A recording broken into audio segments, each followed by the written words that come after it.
Welcome to Spectral Shadows, where the darkness whispers and the unseen lurks. Tell me, where are you watching from, and what time is it?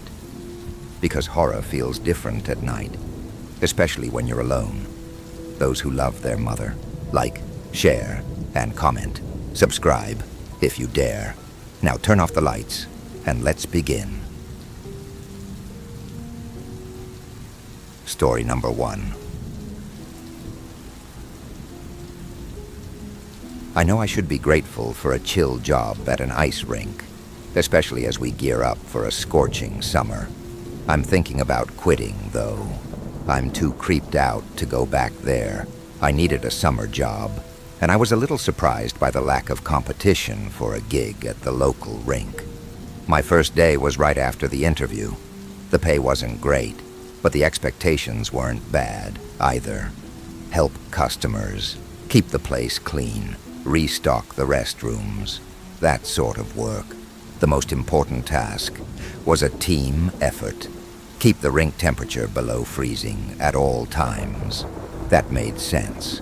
It's an ice rink, not a swimming pool. At regular intervals, I'd check the thermostat to make sure the rink remained between 19 and 29 degrees. Doing so ensured that the main room was always nice and chilly. My own frosty oasis in the middle of town. My boss was the face of the business, so he was usually up front serving guests or back in his office. Whenever he came out, he'd check the rink's temperature, even if I had just checked it myself. One day, I clocked in a few minutes late and found the boss hustling toward the thermostat. He seemed startled when he noticed me. "Seen anybody around here yet?" he asked. I checked the clock to see that we were still nearly an hour away from opening. "Not yet," I said. "Good." He smiled. Then he asked me to help set up a new game in the arcade. It was a massive cabinet. Big screen, 2-seater bench, huge speakers. The delivery men rolled it in and moved it into place. So now it was time to plug it in and see how it ran. I plugged in the power cord and fired up the cabinet. The screen flickered, the speakers roared to life, and then the whole place went dark. I looked out into the main room to see the boss sprinting for the breaker box. The girl at the concession counter dropped what she was doing and disappeared into the kitchen. I left the arcade to apologize for the mishap, and then I noticed the smell. It was like someone left meat out and went on vacation. The stench was heavy and sickening, so strong I could taste it. I figured it must have come from the kitchen. My boss was in the back, sweating bullets at the breaker box.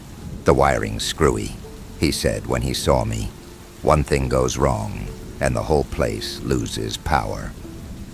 He snapped a few switches back into place and closed the box. Behind us, machines hummed again. He sighed and wiped the sweat from his forehead. "It's just an old building, that's all," he said. He checked the thermostat and stayed by the rink until it was time to open. The smell had mostly dissipated by the time customers starting filtering in, but it was hard to forget. It was still in my clothes when I went home. A few days later, the boss had to run errands, leaving me and the concession girl to hold the fort down. Everything seemed fine at first, but then a group of kids approached me from the arcade. They said the new cabinet wasn't working right. The screen kept freezing, and they couldn't get their quarters back. My boss had briefly showed me how to troubleshoot these machines, so I did what I could to diagnose the problem. It took longer than I'd like to admit. I was hesitant to unplug the game and restart it, but I tried everything I could to get the game working again. If I had to refund a few quarters, I imagined the boss wouldn't mind. At some point, I realized I was sweating. I dressed warm for work, since the main room stays in the mid-50s, but I suddenly felt too hot. I told the kids I'd be right back and tried not to look conspicuous as I made my way to the rink thermostat. 30 degrees, still below freezing. I returned to the arcade to realize that it was the air conditioner that was struggling. It was blazing hot outside, and our AC was fighting hard to keep the room cool. I finally got the game up and running, then ran by the concession counter for lunch. The late afternoon rush kicked in, and I was on my feet for hours. Without the boss up front, I was renting out skates, checking the restrooms, and doing my best to keep the new arcade game running. I didn't get a moment to catch my breath until closing time. I shut off the lights and flipped the front door sign from open to closed, then realized it had been hours since I checked the rink thermostat. I knew I had to take a look before I left for the night. 35 degrees. Not great, not terrible. I adjusted the target temperature and waited until the system started pumping more coolant beneath the ice. I headed back to the door, but stopped at the hallway to the restrooms. There was someone standing at the end of the hall. I was startled, but more than anything, I just wanted to go home. "We're closed," I said. "I have to lock up now." He didn't move. "Do you need to use the restroom first?"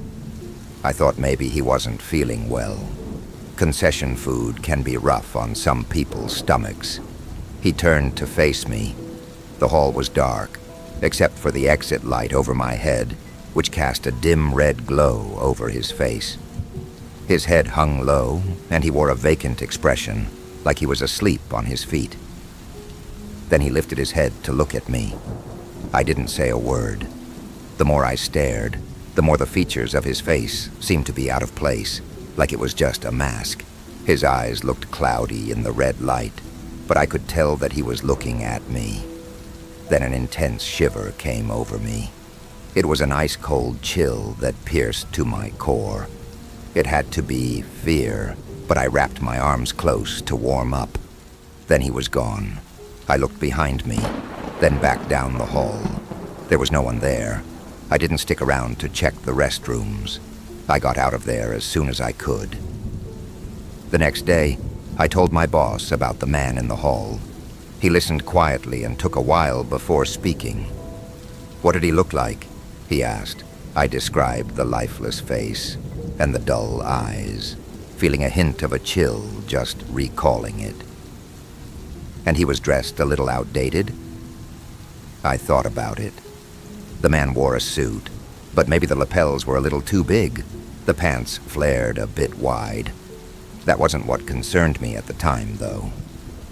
"Maybe so." My boss nodded. "Did the ice rink go above freezing yesterday?" "It did," I said, "but I fixed it before leaving last night." "We've got to keep an eye on it," he said. Then he left for his office. "You'll see people like that around here. It'll be okay. Just keep an eye on the rink." I looked over to the concession counter. My co-worker had been listening. She only met my eyes for a second. Then she went about her work. We'd be opening soon, and the heat was sure to drive a crowd our way. It's a brutal summer, and when the temperatures rise so high, everybody blasts their AC. It puts a serious strain on the power grid. Yesterday, we tipped the meter too far. The power went out across downtown. My boss went out to fire up the generator, telling me to make sure nobody went near the ice. At first, customers sat in the dining area and waited to see if the power would return. I couldn't blame them. The air was still cool, and anything was better than going back out into the heat. As the day went on, though, the chill faded, and there was no point in sticking around. Our customers left, and it was just me and my co-worker. Our boss clearly wasn't going to get generator up and running anytime soon, so I hoped that he would just let us go. My co-worker went outside to ask. The air was starting to turn muggy, so I went to check the thermostat. It had a backup battery, so I could at least see the rink's temperature. 40 degrees. It was only going to climb from there. With my back to the ice, I felt something move just behind me. The stench of spoiled meat returned, thick in the humid air. My legs quivered, but I ran for the door. I was in a hurry, so I decided to cut through the ice rink. That was a stupid idea. I started slipping immediately and fell hard on my back. I looked up into a crowd of dead faces. There were dozens of them. Dead, bloody bodies. all standing on the ice. Their faces were frozen in horrified, silent howls, while some looked as if they had been beaten or crushed. They all watched me with pale, cloudy eyes. I heard myself scream, and I scrambled for footing.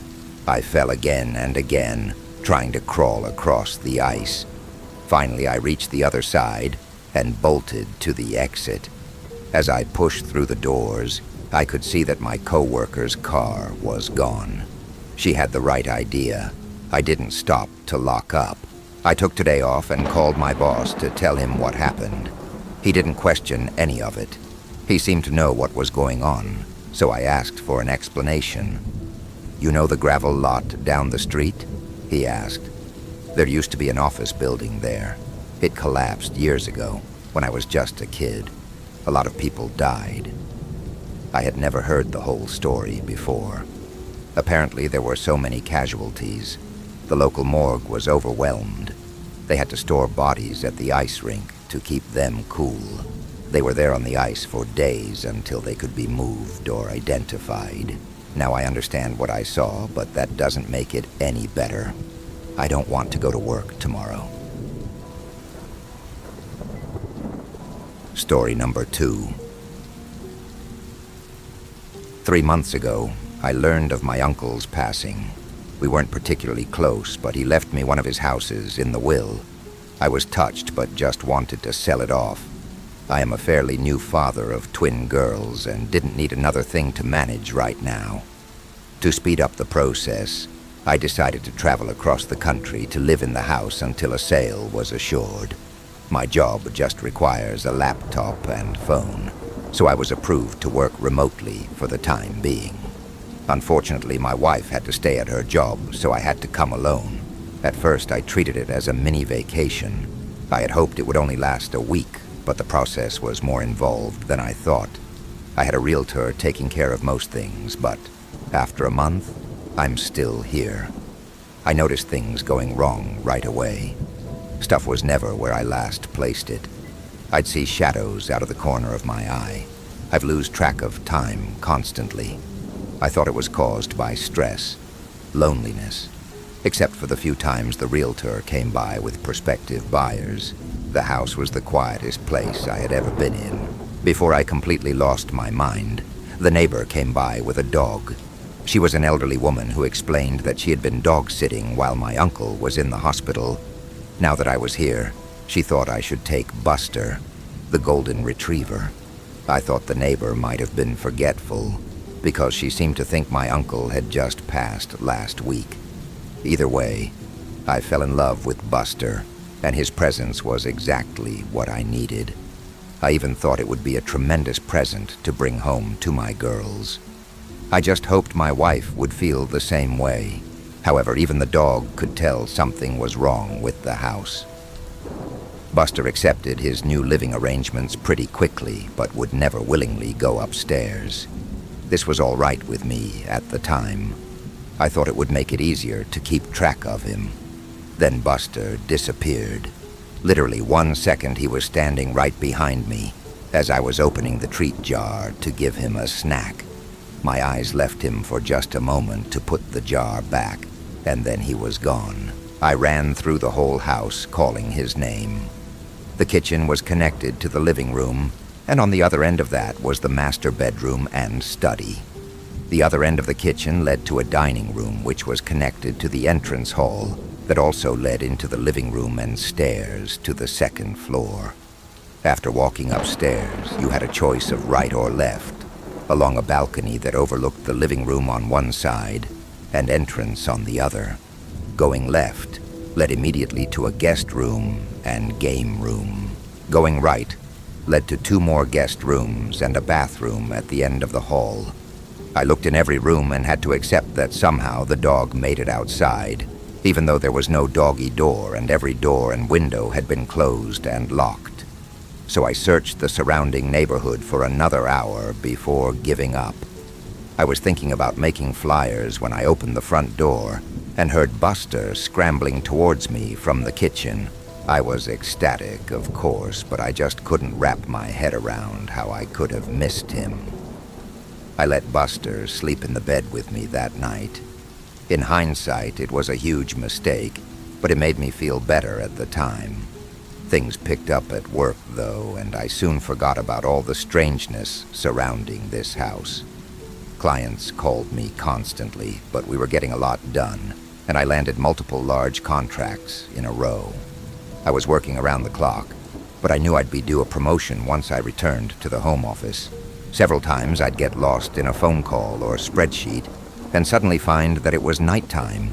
I'd be so absorbed with work that I would block out Buster whining for food or to go outside.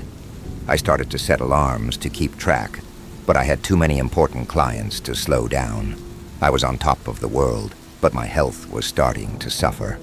I'd forget to eat and even sleep sometimes. There was always something else to do or someone to talk to. I even got better at taking care of Buster.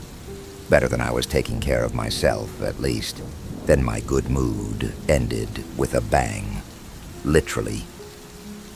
Buster was whining behind me as I finished another spreadsheet. Then we both heard a door slam upstairs. For the first time since I brought him inside, Buster ran upstairs by himself. I almost called the cops, but I felt silly with the phone in my hand. I started to doubt I had heard anything at all, and if there were an intruder, surely Buster would have been making more noise. So I mustered all the courage I could manage and crept upstairs with frying pan as my weapon. It was dark upstairs, but enough moonlight was coming in from the downstairs windows for me to make out Buster standing in front of the bathroom. I had purposely closed every door when I last came through here looking for the lost dog, but this door was now wide open. I flipped on the hallway light, but nothing happened. With no better ideas, I raised my frying pan high and walked slowly to the bathroom. There was no window in here, so it was pure darkness inside. I was terrified. Bizarrely, Buster just looked frozen. His tail stood straight up, and he just stood there, pointed towards the door. I tried to take it as a good sign that he still wasn't barking. That's what finally got me through the threshold and into the bathroom. The whole time my eyes had been getting used to the darkness, and the bathroom was too small for there to have been anyone there without me noticing. I started to relax when I took a step forward into something sticky. I suddenly realized that I had my cell phone in my pocket.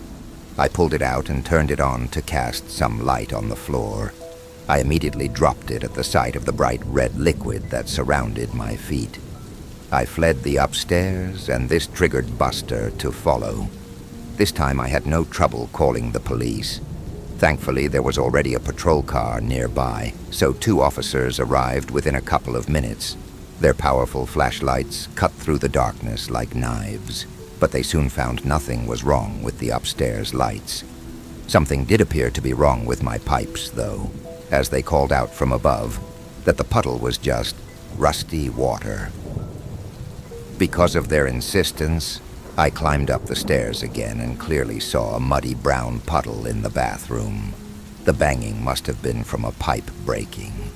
Both cops had a laugh at my expense, but were otherwise understanding. They even gave me a number of good plumber, though my cell phone was ruined after I dropped and left it in the puddle. I would have to use the one landline in the kitchen from now on. I let them out and promised to call the plumber first thing in the morning. Yet, as exhausted as I was, I couldn't go to sleep over that excitement, so I stayed up to draft some more important documents for my company. Before I knew it, Buster had made another mess in the living room. I was dead tired and said some things to Buster that maybe I shouldn't have, and I did some things to him that I know I really shouldn't have. I decided to do something about the stress I had been under, and I spoke to my supervisor that same morning. To my surprise, they were happy to let me have the week off as a sort of mental vacation. Just like that, all my outstanding work was taken away. With nothing else to do, I tried to focus on Buster. I played games with him and fed him a bunch of treats to make up for my earlier neglect. Then I found the first message. I didn't notice it for some time since I had been avoiding the second floor. but I realized that I hadn't actually called the plumber. Before doing so, I went upstairs to see if things had gotten any worse. Instead, I immediately saw a message written in red on the hallway wall. It read, "Losing your mind." For a second, I kinda did. I was scared to death at the thought that someone had to have sneaked into my house while I was there. Probably when I was sleeping. I won't bear repeating everything I said or did right after. Let's just say I hadn't become any braver since the banging. Eventually, I unlocked my bedroom door and made my way to the kitchen with Buster leading the way. I called the police again. Those same 2 officers were able to show up, and then slowly, we cleared every inch of the house. Yet we found no one. Everything was locked. No sign of forced entry.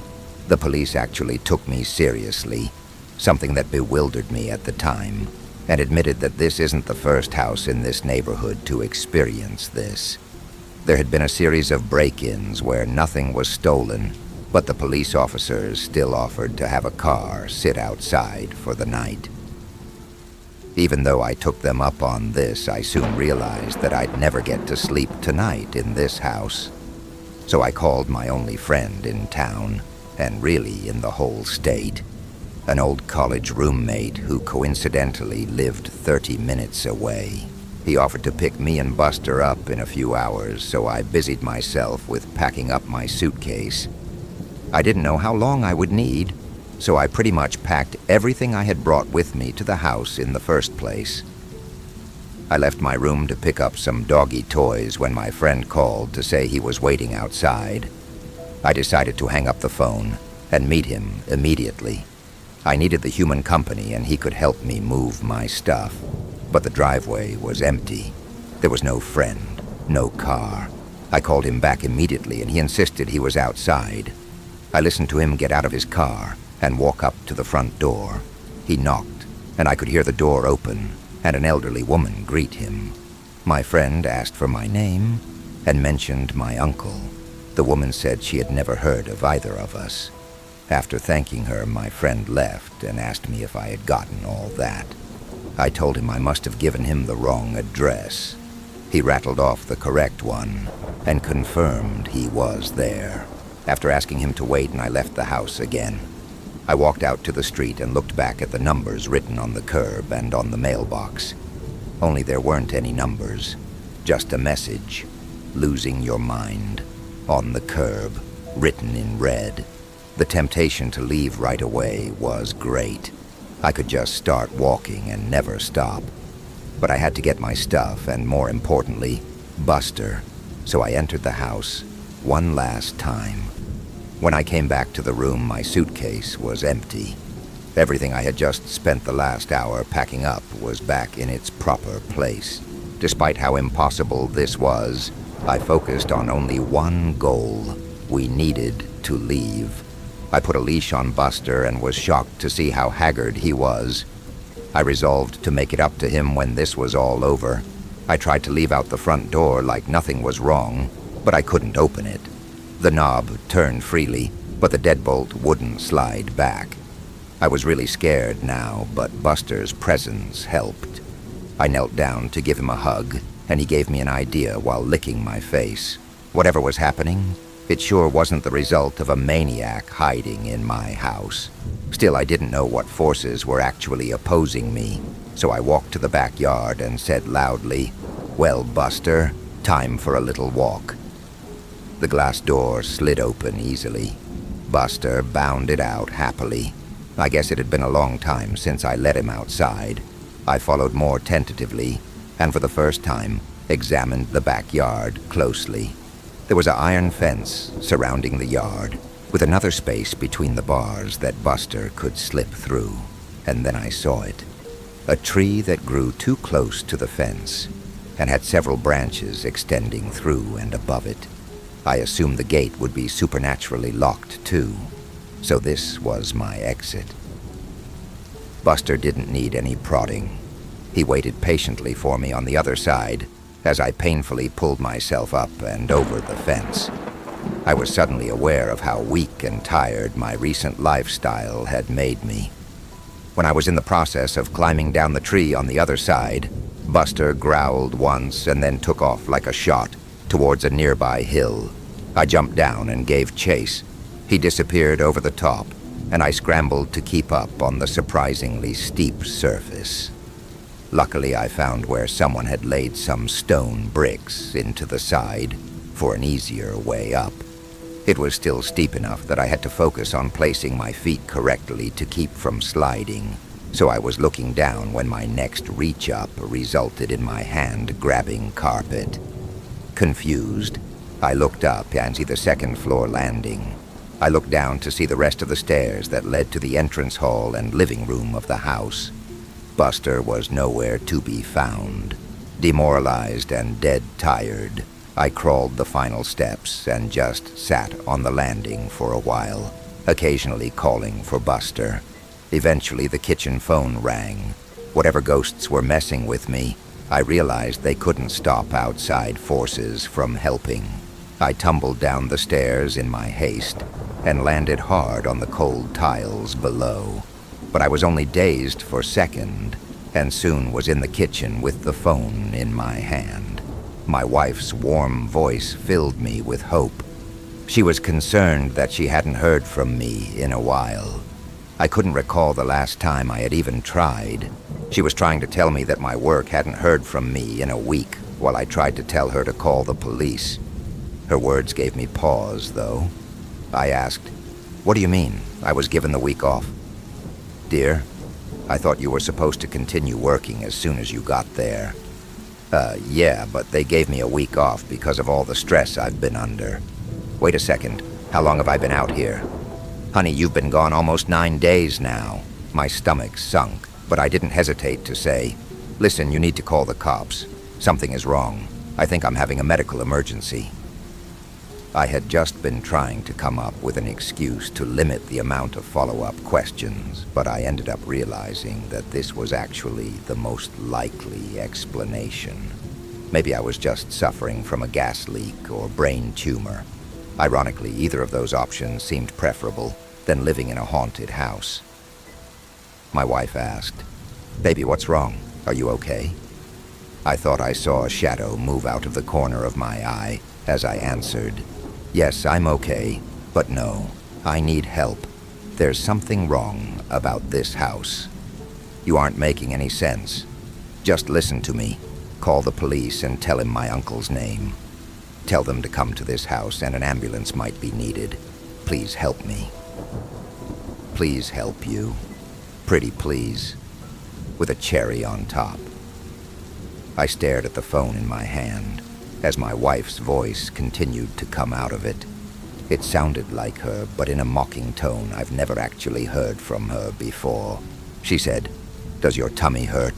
When's the last time you ate? I wonder what Buster tastes like." I slammed the phone down, but whatever it was on the other side was right. My stomach was hurting. I couldn't remember the last time I had eaten. On cue, I heard Buster whining from upstairs. Only after I started running towards the stairs did I notice just how bruised and sore my legs were from my spill down those steps. I pushed through the pain and climbed the stairs yet again. Buster was back in front of the bathroom, lying on his side and looking thinner than I had ever seen him. "Losing your mind?" was written all over the hallway now, including on the ceiling and floor. I no longer had any doubt the messages were written in blood. Some of them were still dripping. I walked over and picked up Buster while a banging started at my front door. I would have jumped if Buster hadn't been weighing me down.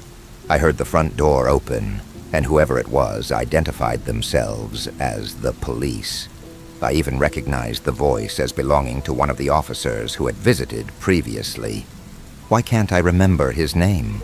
After calling out that I was upstairs, I turned with Buster and found the hallway stretched before me, many times its original length.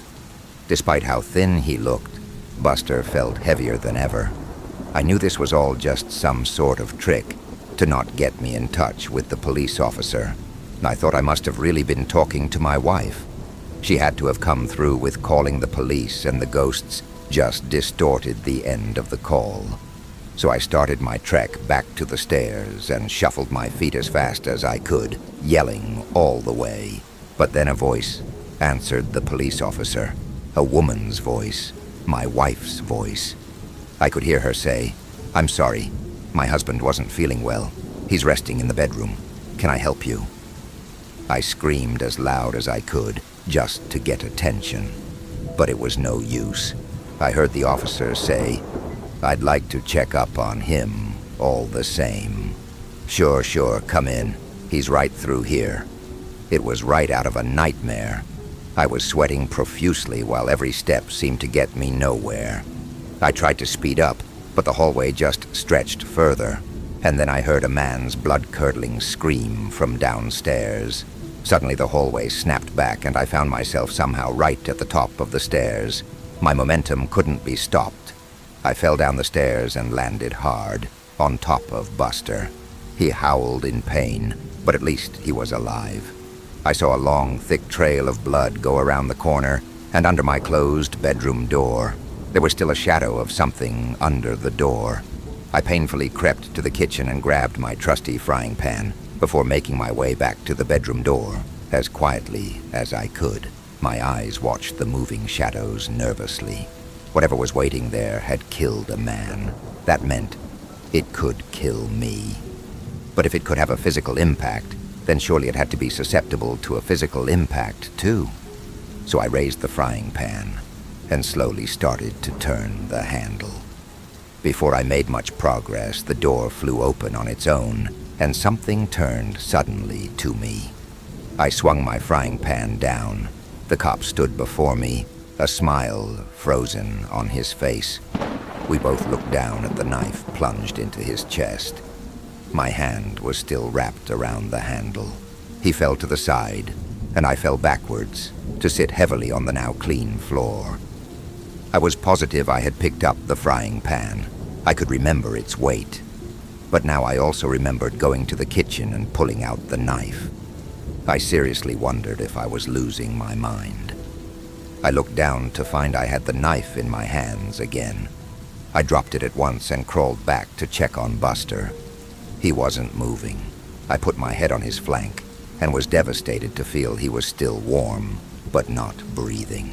I didn't know what to do, so I did nothing. I did nothing for a long time. I was lethargic, but somehow made it to the couch in the living room. I waited there until nightfall, and then slept on the couch. When I woke up, I waited some more. I wasn't sure what I was waiting for, but nothing horrible was happening to me while I waited.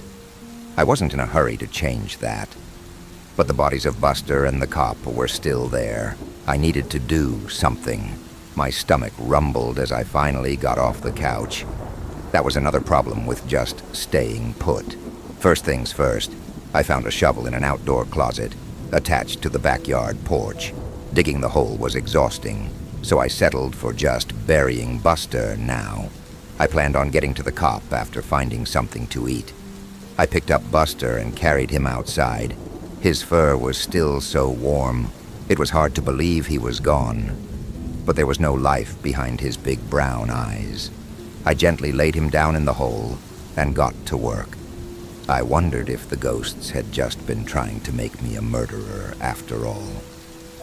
Now that their goal had been met, maybe they would leave me alone for a while, just in time because I was starving and didn't need any more distractions. I opened a box of cereal and had a handful up to my lips when I paused. How could I tell I was actually eating what I was looking at? What if I had actually been opening a box of rat poison? I still wasn't sure what these ghosts were capable of. I imagined the food turning into worms after it was already in my mouth. With that thought, I threw the cereal to the ground and stomped off, no longer hungry. I needed to concentrate my efforts on leaving this place. Right on cue, I walked by the front door. It was wide open. Instinctively, I made a leap for it before stopping with my outstretched hand just a foot short of the door.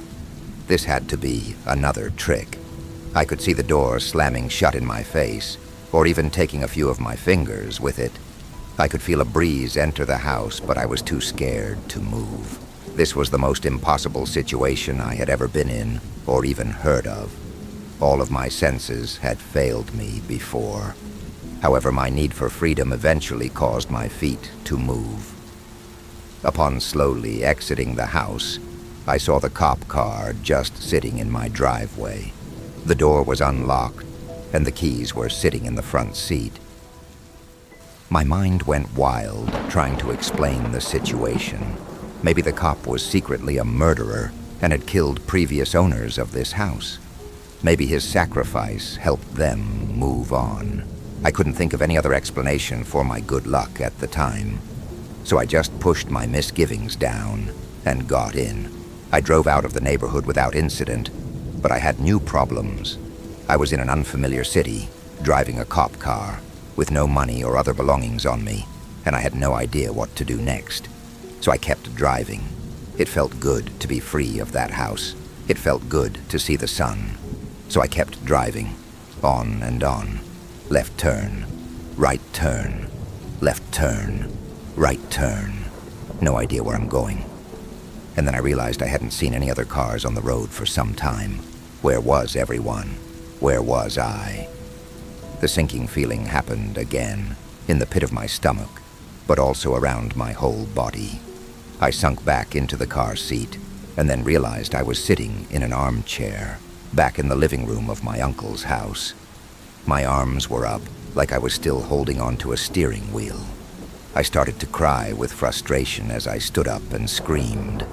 How long had I been sitting there with a stupid grin, moving my arms up and down like a madman? I turned around and saw my work laptop on the dining room table. It was on and glowing at me. I walked over to it and saw that something was already written down in this post. It read, "Lost your mind. Good. Now you won't mind losing the rest." Suddenly my fist felt weighed down. I raised it to find another kitchen knife in my hand. I dropped it immediately. I erased the message and started to type out a request for help. I ignored the screen and just focused on the keys. But I kept hitting them wrong, and another message slowly formed. "I'm sorry. I've disappointed you all. For the last time, goodbye." I could have screamed again, but I noticed something had changed. I wasn't in the dining room anymore. I was in the study. I kept writing and writing and writing, and my own words started to come out. I have sent out emails requesting help. I've posted on the local police department's Facebook for assistance. And I've just tried to keep writing, no matter what. This is my latest attempt to keep my sanity. Whenever I've tried to take a break, I find myself in a new room with new horrors descending on me. Once I opened the study door out to a hellish landscape and almost stepped out onto lava. I wasn't sure if it was all an illusion, but I didn't even want to have a vision of my feet burning, so I just closed the door and resumed writing. I'm not even sure this is all because of ghosts. I've been doing a lot of thinking lately, and the truth is simply that I have no idea what's going on. As I've gone over these crazy events, I've realized that I can't recall my uncle's name, or what he looked like. I'm not sure I ever had an uncle. I'm trying to think really hard about how I came here. Did I fly? Drive? I can't remember. Have I always been here? Even weirder, I can't remember my realtor's name, or even what gender they are. I've met them in person several times. Why don't I know things I should?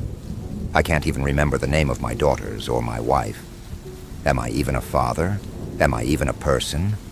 I know I must be, because here I am writing in this small study. But now that I think about it, I can't remember who my parents are, what they look like, or anything about my childhood. Now I just remember this house and all the nightmares, waking and otherwise, I've experienced here. I'm feeling a lot like I was back in the cop car. I found a way forward, but I really don't know what to do next. This is not a way to live, and I'm getting more and more tired. I'm so hungry. and I'm finding it harder to focus. I keep hearing voices, and they're getting louder. I know if I stop writing, I won't last long, but I'm running out of things to say. My hands are tired. I'm tired. So tired. Dub D ABC Def Heikelum Nop Christuv WXYZ. The quick brown fox jumped over the lazy dogs. I need to keep writing, but I don't know what to say anymore. What's my name? I don't know. I'll die if I stop writing. I'll die if I stop working. Absurgiclum noprestov wixins, the quick brown fox gummet of the lazy dogs. Dogs. Buster. I miss Buster. I wish I could pet him one last time. But was he ever real? Is anything? I'm so tired, so hungry. I need to focus. The quick brown fox jumped over the lazy goodbye. The quick brown, I'm sorry, jumped over pointed you lazy dogs goodbye. I'm quick. I've jumped. Disapthil. Last time. Lazy dogs, I'm sorry. Jumped over disappointed you lazy. For the lazy dogs, goodbye. I'm sorry. I've disappointed you all. For the last time, goodbye. Story number 3. Hi everyone. This is the first piece of fiction I've written in about 14 years, since high school. I wasn't expecting much when I started, but I ended up feeling pretty proud of how it turned out. I wanted to share it here. Hope you enjoy it. Feedback is welcome, but definitely not required. The spare key.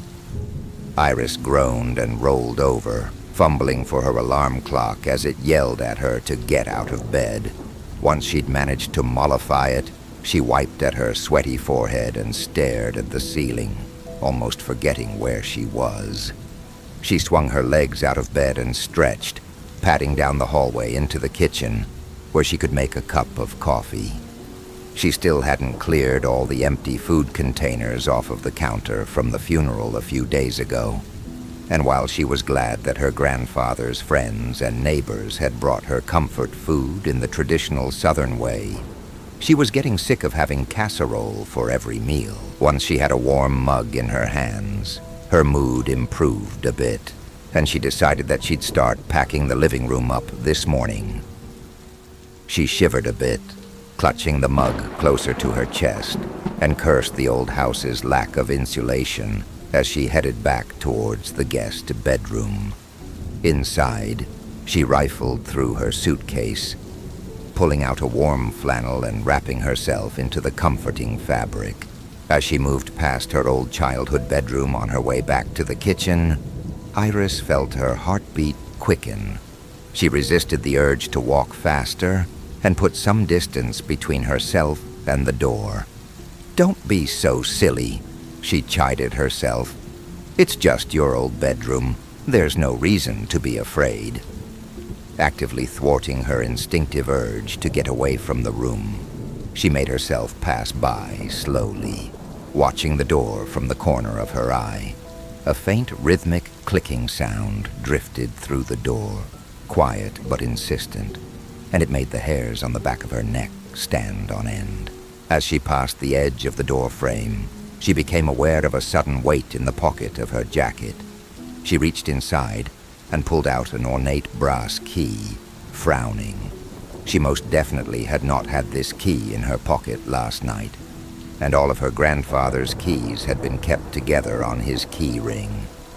Slipping it back into her pocket, she rolled the flannel down past her fingers protectively and decided she'd try to find out what the key went to later this afternoon. Later in the day, Iris rose from her position over the moving boxes on the floor and rubbed her back. She always forgot how much work it was to pack up a home. "I just need to refuel before I do any more," she sighed to herself, moving back into the kitchen to reheat yet another casserole. As she moved towards the refrigerator to get her lunch, her eye was drawn to a glint on the kitchen counter. Frowning, she picked up the brass key from earlier. Had she forgotten that she'd taken it out of her pocket earlier and left it in the kitchen? She guessed she must have. The monotony of the last few days made her feel a little fuzzy, so it must have slipped her mind. She played with the key, turning it over in her hands as the microwave whirred on the counter.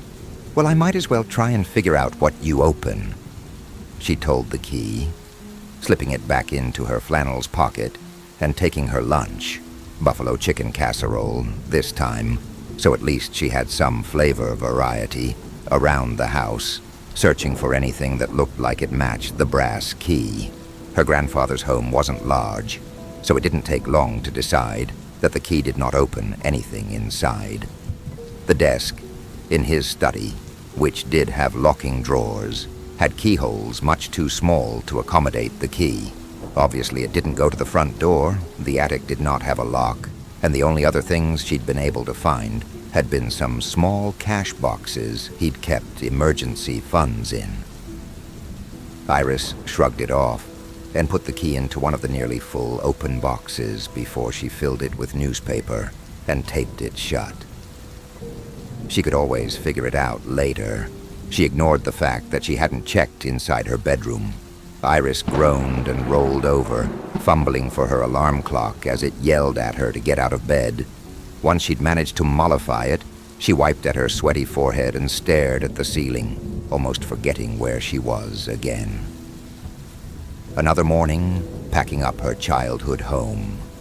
Today, Iris took longer to get out of bed, slowly stirring as the sun peeked out from the edges of her closed curtains. Dropping her feet onto the floor, she headed for the adjoining bathroom. She stood, listening to the steady whirring of the fan with her eyes closed, and her head tilted up towards the gently flickering fluorescent light, and let the warm water wash away the unease of the past few days. There was nothing easy about being back here. Her grandfather's absence caused a constant, unpleasant tinge of anxiety, and somehow relief to be her constant companion. And with relief came guilt, because she felt she shouldn't feel anything but grief for her grandfather's passing. Eventually, the steam stopped rising from the shower, and Iris shut the water off. She opened the shower door and felt around for the towel she'd left on the toilet seat within easy reach of the shower, and grabbed the corner to yank it towards her as the towel, slightly threadbare and bleach-stained but dry enough, moved off the toilet. A metallic thunk made Iris's breath hitch. Clutching the towel to her chest, she peered out of the door and spied the brass key from her flannel jacket lying on the bathroom floor. A small trickle of water from the shower sliding towards it over the worn tiles. She stared at the key, gleaming dully in the bathroom light.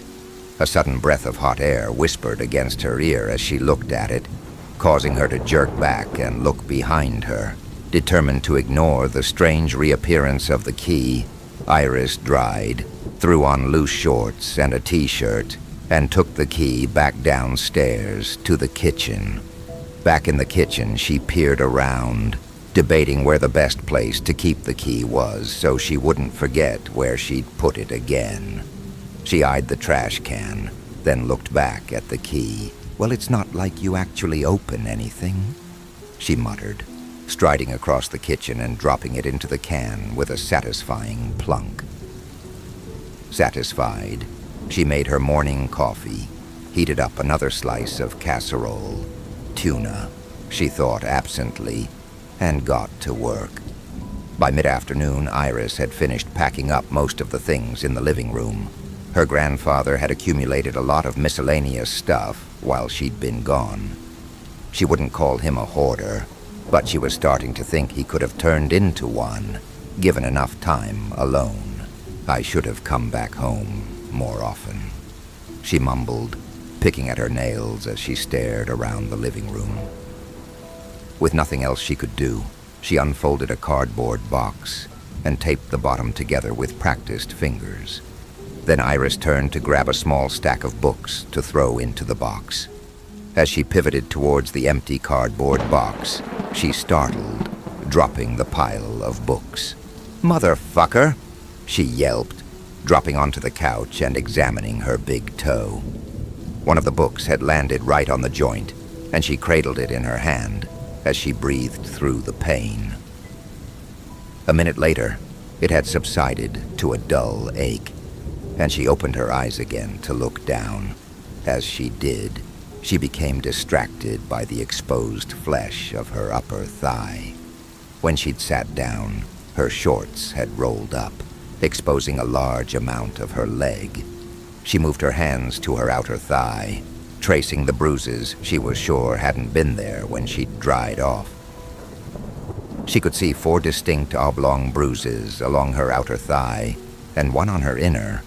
Her head pounded slightly, and as she closed her eyes to inhale, she felt as though the room was breathing the smell of stale cigarettes and whiskey into her face. What could I have possibly hit myself on today? Iris thought, racking her brain to remember how she'd bruised herself. You didn't bump into anything, and you know it, another small part of her replied. She tried her best to ignore it. She let herself breathe deeply until the air no longer felt stale, and returned her attention to the empty box. Except it wasn't empty at all.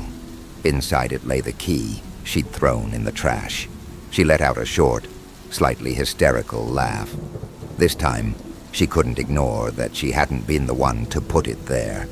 She knew that she'd thrown it away, but how else could it have appeared inside a box she'd just put together? Iris rubbed her arms in an attempt to smooth out the rising goosebumps and stared into the box. She'd have to find a more permanent way of getting rid of it, one that made sure it didn't come back. Her eyes moved across the living room and landed on the fireplace under the TV mounts, still screwed into the wall. She dully remembered she'd helped her grandfather install them last year when she came home for Christmas. As she moved towards the wall, just like when she was a child, she stuffed the bottom of the fireplace with newspaper and stacked a pile of wood in the grate on top. She placed the key in the middle of the logs before striking a match and throwing it into the paper. Iris watched the fire until it was nothing but glowing coals, and there was no sign of the key. Satisfied, she turned and wiped sweat off her forehead and upper lip. She thought maybe she should get out of the house, get some fresh air, away from the smell of smoke and intermittent breaths of whiskey. Iris walked towards the foyer and looked in the catch-all for her car keys, but they were nowhere to be seen. I probably left them in the bedroom, she thought, knowing she did not. But she didn't need her keys. She could just take a walk around the block to clear her head. She walked down the short hallway towards the front door, but the more she walked, the farther the door seemed to be.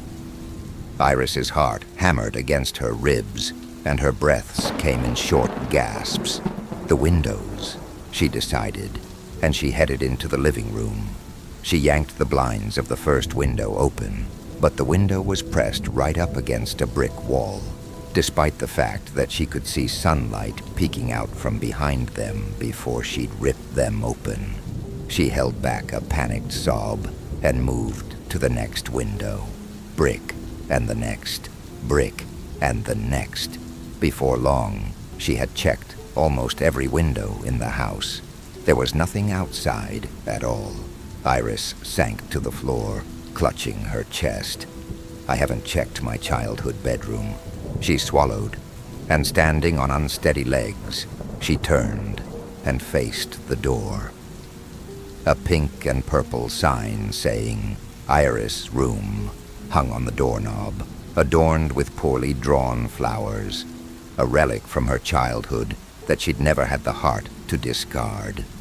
It seemed as though everything else in the house had disappeared, and it was just Iris and the door at the end of a blurry tunnel. She placed her hand against the door and listened to the faint clicking that she could hear from behind it. Trembling, she reached towards the knob and turned it slowly. Her room was strange, a mashup of her childhood room and the room she'd had when she was 17. Her bedspread was the solid color of her teenage years, but her childhood stuffed animals lay atop it, even though they'd been thrown out years ago. Her walls were painted a pale pink, which had been changed when she was 12 because she'd been too old for girly colors. But the posters atop it were of her favorite bands in high school. She stepped inside, and her gaze found the vanity. It was made of bright cherry wood with little daisy-shaped knobs on the drawers and a large mirror in the center. Her diary was on top of the vanity, open, with the bronze key on top. Slowly she drew closer to the vanity and reached towards the diary. It was blank, though she knew she'd filled every page. She took the key with trembling hands and looked into the mirror. In it, she saw herself reflected as a child of 6 or 8, smiling broadly as she watched. The child in the mirror turned around slowly as her hand moved up to tap the base of her skull. Her sleeve fell back, revealing angry purple bruises around her left wrist. Iris reached up hesitantly and felt the back of her own head. She should have been surprised by what she felt, or terrified, but all she could feel was a grim acceptance. She placed the key into the hole at the back of her head and turned it with a soft click. In the mirror, the house behind her dissolved into darkness, and the child reached out her hand through the mirror and pulled her inside. Story number 4. The mug was chipped. That was the beginning of it, not the actual mug. It was a fairly typical, slightly too large for my hand mug, the kind you buy in bulk at Costco, but rather its disappearance. One day it was on the kitchen shelf, tucked away with its fellows. The next day, it was gone. I put it down to being distracted, which happens quite a bit in our hectic home. After that, there was a roll of aluminum foil, a whole set of mismatched teacups, the missing spatula, and finally a nearly full jar of my favorite peanut butter. Nothing of value was ever taken, so it wasn't a robbery. Simple things, disappearing one by one, with a wave of their hands. My parents, who were always preoccupied with their jobs and the general chaos of raising 3 teenagers, waved away my worries. My mother would say, "You're just not paying attention, honey," midway through the next item on her never-ending to-do list. My father would just grunt in agreement while buried in his newspaper. However, I was listening. My attention to detail was almost obsessive when it came to my belongings. I was aware of what I had, where I stored it, and when it was gone. This was something more than carelessness. The uneasiness grew. Not only were things missing, but the atmosphere of the house had subtly changed. There was a slight, strange odor in the air, like damp earth, and a hint of sweetness. I would occasionally hear faint sounds in the middle of the night, such as a muffled cough, the scrape of a chair, or the whisper of voices I couldn't quite make out. As the result of a restless imagination stoked by too many late-night horror films, I wrote them off as creaks in the old house. Then the sugar bowl incident occurred. Unbelievably, I discovered it behind a pile of seldom-used baking tins in the back of the pantry. It wasn't simply lost. It had been painstakingly cleaned and polished to a previously unattainable shine. Then, like a shadow clinging to the corners of my vision, the fear began to seep in, cold and unrelenting. I braved the attic, especially on a hot afternoon. In addition to being a maze of dusty furniture and forgotten boxes, our attic served as a storehouse for forgotten memories. A tiny, nearly invisible hole in the drywall, concealed behind a pile of moth-eaten blankets, caught my attention as I was looking for an old photo album. I reached out and touched the wall out of curiosity rather than caution.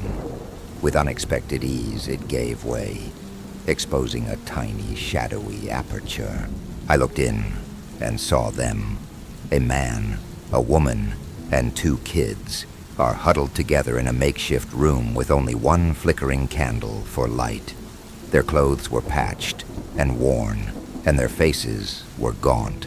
Startled, their eyes widened in terror and a frantic cry for comprehension. They looked up. They were survivors, hiding and desperate, not invaders. For months, they had been residing within our home's walls, stealthily obtaining the necessities of life.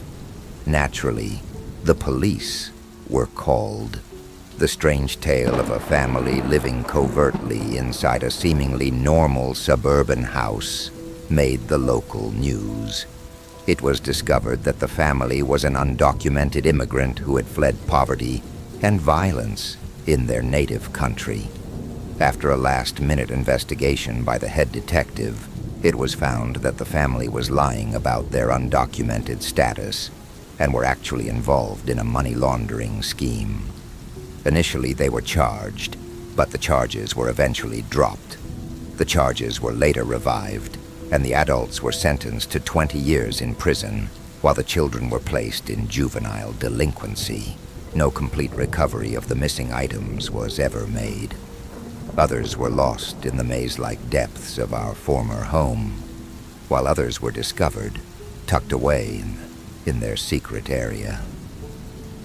The encounter left a lasting impression, a persistent uneasiness that took the place of the minor irritation of misplaced possessions. The house was a silent reminder of the invisible lives that had once called its walls home, and it felt different, forever altered. And each time I grab a mug, a spatula, or a jar of peanut butter, I am reminded of the silent struggle and quiet desperation that are concealed just out of our daily grasp. Story number 5. I'm a trucker. Been one for almost 20 years. I've seen a lot of strange things on the road, but nothing like this. It happened during my early years, when I still ran long international routes, the kind that cut through nowhere, threading across mountains and ghost towns. I was somewhere in northern Spain, driving through the Babia y Luna Natural Park, heading toward Portugal. The landscape was breathtaking. Mountain peaks, still lakes, forests thick enough to swallow you whole. What it didn't have was people. For hours, it was just me and the road, the only signs of life being the occasional rusted marker for some municipality I never saw. Still, it was peaceful. Just me, my truck, and the radio, until the silence started getting to me. After a few days without human contact, I found myself craving a hot meal and a voice that didn't come from the speakers. As the sun dipped behind the hills, I spotted a sign, finally, a service station up ahead. By the time I reached it, night had fallen. The parking lot was dark, lit only by a single flickering lamp that barely held back the shadows. A handful of cars sat scattered across the lot, their windows fogged with cold. Above the front door, a buzzing red neon sign blinked in a language I couldn't quite read. Inside, the lighting was dim, the air stale. A few patrons sat hunched in booths, nursing beers or staring at empty plates. Behind the counter stood a short, stubby man with a thick mustache. He scowled when he saw me. "Buenas," I said, summoning what Spanish I still remembered. "La Cena?" He grunted, tossed me a menu, then turned away to pour someone else a drink. "Si, cerveza. Una," I added, settling into a seat at the counter. The beer came cold and frothy. The food, when it arrived, was surprisingly good, or maybe I was just that hungry. A couple more beers later, I asked for the check. Then, remembering I wouldn't see another stop for miles, I asked about the bathroom. The man glanced at the clock behind me, then looked away quickly. With what felt like hesitation, he handed me a key and pointed toward a hallway at the far right of the diner. As I turned, he grabbed my wrist, tight. No. Numero tres, he said, holding up 3 fingers. No bueno. I nodded slowly, not sure what he meant. I made my way down the hallway and found the bathroom door. It stuck, like it hadn't been opened in days. I forced it open and stepped inside. The place was filthy. Dust and cobwebs clung to the ceiling. Grime stained the tile, and the mirror above the sink had turned matte with age. A faint fluorescent buzz echoed off the walls. There were 3 stalls. The furthest one had a paper taped to it. Out of order, I guessed. With a sigh, I stepped inside the closest stall. The door let out a tired groan as I closed it behind me. The lock clicked into place with a reluctant snap, like it had been years since it was used. Inside, the light felt dimmer, though it was just the same flickering bulb overhead. Shadows pooled at the edges, and the walls sweated with old moisture. It smelled like piss and bleach, an acrid chemical sour that stung the back of my throat. I sat down. The toilet seat was cold. Not just unused cold, unwelcoming. My legs tensed automatically, and I forced myself to relax. I leaned forward, hands on my knees, trying to breathe through my mouth. I sat there in silence, letting the hum of the fluorescent light settle over me like a film. The smell of bleach hung sharp in the air, but something mustier lingered beneath it. Wet concrete, mildew, and a trace of something sweet and metallic, like old blood soaked into tile. Then I heard it, a thud. Faint, but distinct. From the far end of the bathroom, beyond the row of stalls. At first I thought it might have been the plumbing. Old buildings groaned sometimes. Maybe the pipes were shifting in the walls. But it came again. Lower this time, heavier. It didn't echo through the walls like a vibration. It landed in the room itself, dull and full-bodied, like something hitting the ground. I leaned forward and glanced under the stall. Nothing. No boots, no feet, no sign of movement. Just grime-stained tile and the slow flicker of dying light. The smell thickened, moist fabric and rust. Something sour crept into my mouth, the taste of copper curling on the back of my tongue. My instincts flared. I wasn't alone anymore. Then it came again, louder this time. A groan dragging through the air, long, tense. I recognized the sound immediately. A stall door. One of them was opening. My stomach tightened. I swallowed, but the knot in my throat held firm. I tried to speak, to say something, anything, but my tongue stuck. My lips parted, then closed again. Another thump followed, then a pause, then another. Heavy, uneven footfalls began to move across the bathroom, slow and labored. With each step came a dragging sound. It was soft, but thick, like wet rope or cloth being pulled across the floor behind it. The steps didn't sound right. Too measured, too slow. Not like someone walking, more like something trying to remember how. I leaned forward again to look under the divider, but saw nothing. Just more empty tile. Still, the sound grew louder, closer. Each step brought it nearer in an awful rhythm, scraping and thudding across the floor until it reached my stall. It was then that the dragging stopped. The air felt heavier than before, like the room was shrinking around me. I could feel it, whatever it was, standing on the other side of the door. My hands moved to the latch. They were slick with sweat. My chest felt too tight, heart hammering like it wanted to escape before the rest of me. I couldn't see anything, but I knew it was just outside the stall. Standing there, facing the door, the air felt wrong, warmer, like breath. My skin crawled. Every instinct screamed to keep still, to be silent, to disappear into the metal and tile. But my hands moved anyway, slowly, as if someone else were controlling them. I reached for the latch, pressing down hard. as if that thin bit of plastic could keep whatever was out there from coming in. I leaned forward, careful, trying to angle my head low enough to peek under the stall to confirm it wasn't just nerves, a trick of isolation. But before I could look, the door jolted, a sharp, violent pull from the other side. My body snapped, upright, heart hammering in my chest. I pressed harder against the door, both hands now on the latch. It yanked again and again, repeated, jerking tugs that rattled the metal, shaking the entire stall with a brutal rhythm. The door clattered in its hinges, the latch scraped in its slot. My fingers went numb from how tightly I was holding it. There was no breathing on the other side, no voice, just force.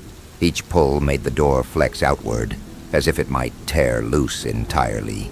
The metal groaned under the pressure. My teeth clenched as I leaned in with all my weight, heels sinking in the grimy floor. The fluorescent bulb above buzzed louder.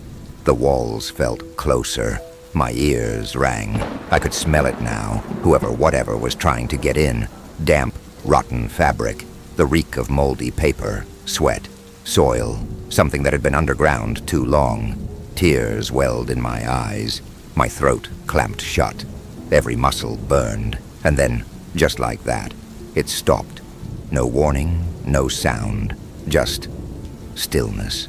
And then the footsteps started again, slow and heavy, dragging away from my stall. Each step smearing whatever it trailed behind it, back toward the end of the bathroom, back toward stall number 3. A long, groaning creak filled the air. The sound of a door, that door, easing open and closing. I didn't wait. Still fumbling with my belt, I pushed the stall door open with my shoulder and stumbled into the main aisle. My legs moved on instinct, carrying me toward the exit. Then I heard it again, that same groaning creak, behind me. The door of stall number 3 was opening. I turned my head, just enough to catch a glimpse. Something dark pushed against the inside of the stall, black and rotten, with long fingers stretching too far, curling around the edge like it was testing the air. The door eased open another inch, and something shifted behind it. I didn't stay to see more. I flung the bathroom door open and crossed the threshold, and stopped. The diner wasn't the same. The lights were gone. The ceiling sagged. Cold air rolled over me, sharp and dry, thick with the scent of dust, rot, and cold grease. Glass crunched underfoot. The windows had shattered. Wind blew in through the empty frames, stirring dead leaves across the cracked linoleum. It looked like it had been abandoned for years. Tables were overturned. The counter was rusted through, its chrome surface pitted and brown. The fridge doors hung open behind the bar like gaping mouths, and mildew crept along the walls in spreading veins of black and green. The front door was gone, just a splintered frame opening into night. Beyond it, the parking lot stretched out in silence. No cars, no lights. The overhead lamp I'd seen on arrival was shattered, its glass scattered across the pavement. The asphalt was cracked, overgrown at the edges, littered with damp leaves and wind-blown trash. Only my truck remained. I didn't think, I simply ran, straight across the lot, up into the cab. My hands shook as I turned the key, and the engine roared to life like a voice I'd forgotten I needed to hear. The headlights cut a path through the dark, and I pressed the pedal to the floor. I didn't look back. I don't know what was behind that stall door, but whatever it was, I saw it from the rearview mirror standing at the door. Story number 6. When I was little, my grandparents used to always warn me about going near the water at our summer house, and I should have believed them. Me and my boyfriend were visiting my grandparents' summer house. We were so excited to get there, as both of us were working hard before. That vacation was exactly what I needed. We drove there, and everything was as usual. Nothing weird or unusual happened on the first day. We were cooking food on a campfire and telling stories to each other. When I mentioned about my grandparents, always warning me about going too close to the water, I told him how they were so overprotective about that and never allowed me to go alone to the lake. They probably saw something weird there. My boyfriend told me while smirking, "No way, they were just scared that I was going to drown." "Old people don't think kids can swim," I argued. We talked about different subjects after that, and then went to bed. The next day I woke up feeling good. I wanted to feel even better, and decided that I would go for a swim. Walking to that lake, I had a horrible flashback of my grandparents secretly whispering to each other about a Nixie in that lake. I remembered overhearing a conversation about when my grandfather was young. They said that this creature called Nixie took his brother, and that they shouldn't tell me about it. My grandpa and his brother were just swimming in the lake when all of a sudden his brother got taken underwater. That was the last time he saw his brother. Remembering that made me a little bit scared of the water, but I thought they just made it up to make water seem like a threat. When we arrived at that lake, there were birds singing and crickets chirping. "You want to go in first?" I asked my boyfriend. "No way, it's too cold. I think I don't even want to swim," he replied. "Come on, you are a man, and that cold water ain't a threat to you," I told him and teased him. "Alrighty then," he replied, and started to take off his clothes. We both got undressed and went to stand on that dock. The water was pretty clear for a lake. You almost saw the bottom. I saw a dark fish-like figure swim under the dock. It was bigger than the average fish was at that lake. It was really massive.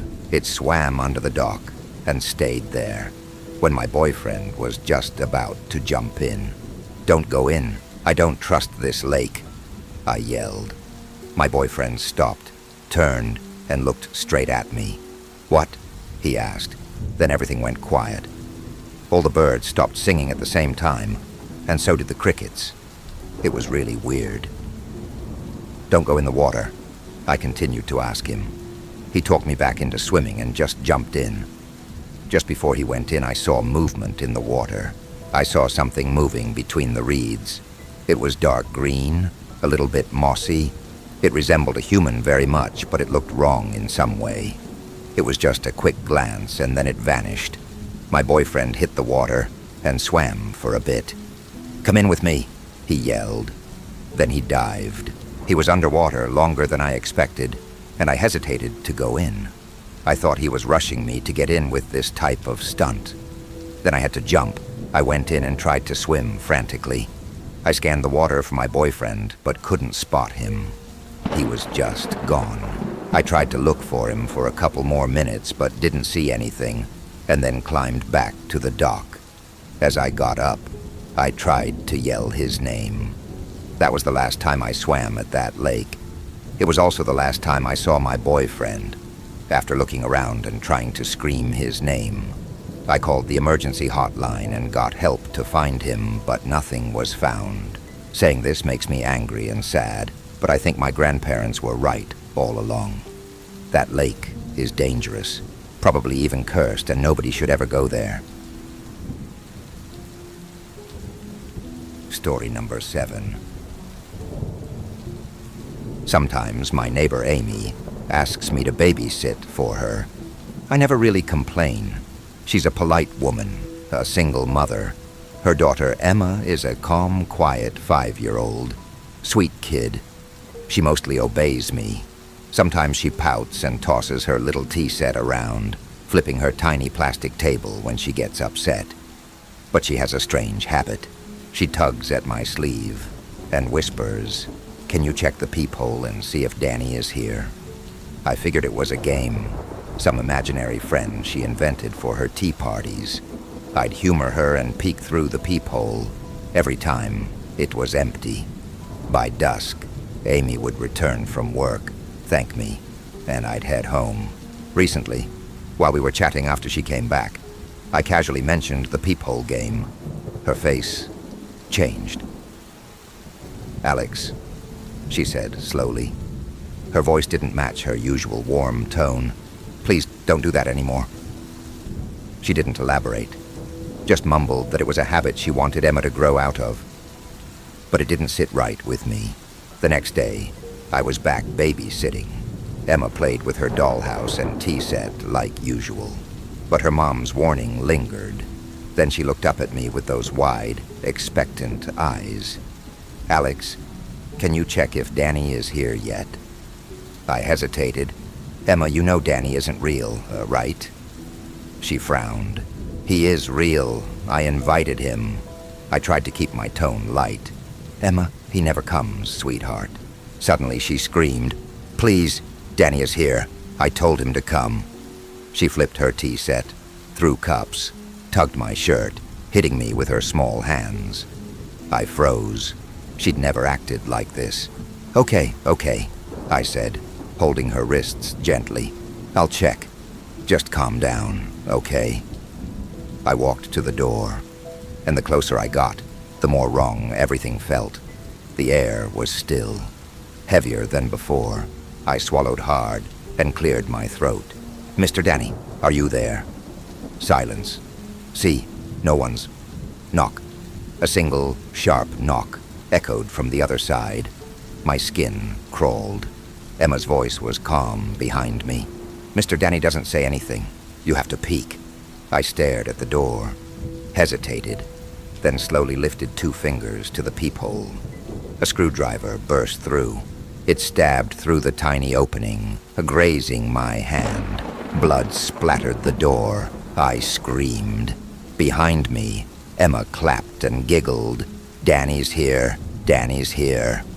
I stood frozen, staring at the metal jutting out like a twisted handshake.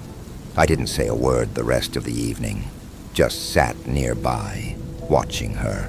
When Amy returned, I asked, "Who is Danny?" She stiffened, avoided eye contact, then finally said, "Danny was my husband. He died a year ago. Emma doesn't know. She kept asking when he'd come home. So I told her, maybe someday." She sighed. It was just a silly lie. I didn't think she'd still remember. I didn't know how to explain what happened. I just stopped babysitting after that. Now I can't look through a peephole like I used to. Every time I approach my door, I place 2 fingers on the peephole first. Even though it's thick, even though I know it's just metal and glass, I can't help it but check, even when no one is on the other side. Story number 8. I had a hard time sleeping as a child. I still do. When I was a kid, though, my parents said it didn't become a problem until we moved to Arizona. I was newly 3, spunky, and not adjusting well to the new move. I got my very own bedroom when I was used to sharing with my older brother in our old house. I didn't like being alone. My bedroom was at the end of a long hallway, opposite my older brother. Our house opened up into a big dining room, bright kitchen living room, and a hallway that led to the bedrooms and bathrooms. There wasn't any natural light in the hallway, so it's always been dark. Not a huge problem, but always dark. The hallway scared me. I would imagine monsters from Disney movies hiding in the shadows, ready to reach out and grab my nightgown. I would make my parents check for monsters every night, and then made one of them lay with me until I fell asleep. One night, after my mom read me a book and snuggled up to me, she drifted off first. I laid next to her, closer to the wall while she was closer to the door, turning through the pages of the book we had just read to see the pictures again. I remember the feeling. The hair on the back of my neck shot up. I had never felt that before. I looked at my window. I didn't see anything outside, but something was still off. I looked at my open bedroom door and my heart almost exploded. There was a woman standing in my doorway, but I couldn't see her face. because she was just a dark, looming figure. She was tall, around 6 feet, and I could tell she had bob-length hair. She was wearing what appeared to be a long, flowing dress, and she was just staring. I started to jostle my mom, but she wasn't waking up. Then she started approaching my bed, reaching out her hand towards me. Whispers sounded in the room, seemingly coming from every corner. "Come, I've missed you, my baby. We can be together." She was now at the foot of my bed. My breathing was heavy, and I can't explain why, but I reached my hand towards hers, her shadowy hand wrapped around mine.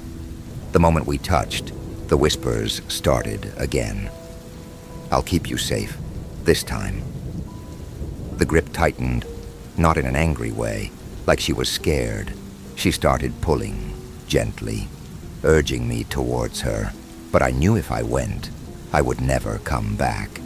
I remember I cried out quietly. Pure terror ran up my arms and felt like fire. I buried my face into my mom and started to cry, and when I looked up again, she was gone. My crying woke my mom, and I told her there was a woman in our house. She woke my dad, and they searched the house but found nothing. No lock had been touched, no window had been unlocked. They told me it was probably a nightmare, and to go back to sleep. I believed that for a few days, but in the back of my mind I knew. I wasn't dreaming. Years and years went by. I never got another visit from the tall woman, but sometimes I felt a chill when I was in the hallway, just for a second, or I would feel a sweeping hand on my shoulder, like someone would touch you kindly to say hello. When I was 20, I was sitting with my mom in the backyard, chatting, when I brought up the tall woman and asked if she remembered that night. She was quiet for a moment and said she did, and surprisingly, asked what else I remembered. I described her appearance, how I felt, how my mom didn't wake when I shook her, and my mom was staring off in the distance, contemplative look on her face. "I didn't tell you because you were so little. I didn't want to scare you, but I've seen the woman you're describing," my mom stated. My mouth opened slightly. I was shocked. My mom took a long sip from her tea and looked at me. "I have seen her. In the mornings when I wake up with your dad for work, I'll see a figure pass through the hallway and think it's your dad. But the first time was the most horrifying. I saw the figure again, but when I checked, your dad was in the shower, so it couldn't have been him. When I walked down the hallway to check on you and your brother, I saw both your bedroom doors were open, which was odd. When I got closer, I saw her. She was standing at your door, looking in on you." I gasped, and she turned to me. I couldn't see her face, but she vanished. I cried out, and it woke both of you up. I gathered you both, and I told you we were going to get surprise pancakes to calm down. But she was there. I know it was her. She stared off, fixating on the wind chime blowing in the wind. We started talking about her, what kind of spirit she is, if we thought she was malicious or not. We were really into the conversation. I asked if she ever told my dad. She said she didn't. My dad is not religious, doesn't believe in ghosts, nothing of the supernatural sort. She said she wasn't sure how he would respond to her, so she just kept it to herself because the spirit didn't feel angry to her. During the conversation, my dad ended up coming home and walking outside, asked us who we were gossiping about, with a warm smile. I decided I was feeling brave. We were talking about something I thought I saw when I was little, a shadowy woman in the hallway. He was still. His eyes went wide. You both have seen her too? Story number 9. I don't mean they'd leave for a party or a night out. No, they'd vanish, gone without a trace by sunset, leaving me alone in the house. I'd search for them, call their names, but they were always gone, like they'd never existed. It wasn't something we ever talked about. The next morning, they'd be back, acting as if nothing had happened. like it was just another night. But it wasn't. I knew that. I learned that the hard way. It all started when I was 6 years old. I remember that first Halloween like it was yesterday. I was dressed as a witch, excited to go trick-or-treating. But just as the sun dipped below the horizon, I noticed the house felt different. Cold, quiet, too quiet. I ran through the halls, calling for my mom and dad, but no one answered. Panic set in. I thought maybe they were hiding, playing a prank, but after what felt like hours of searching, I realized they were gone.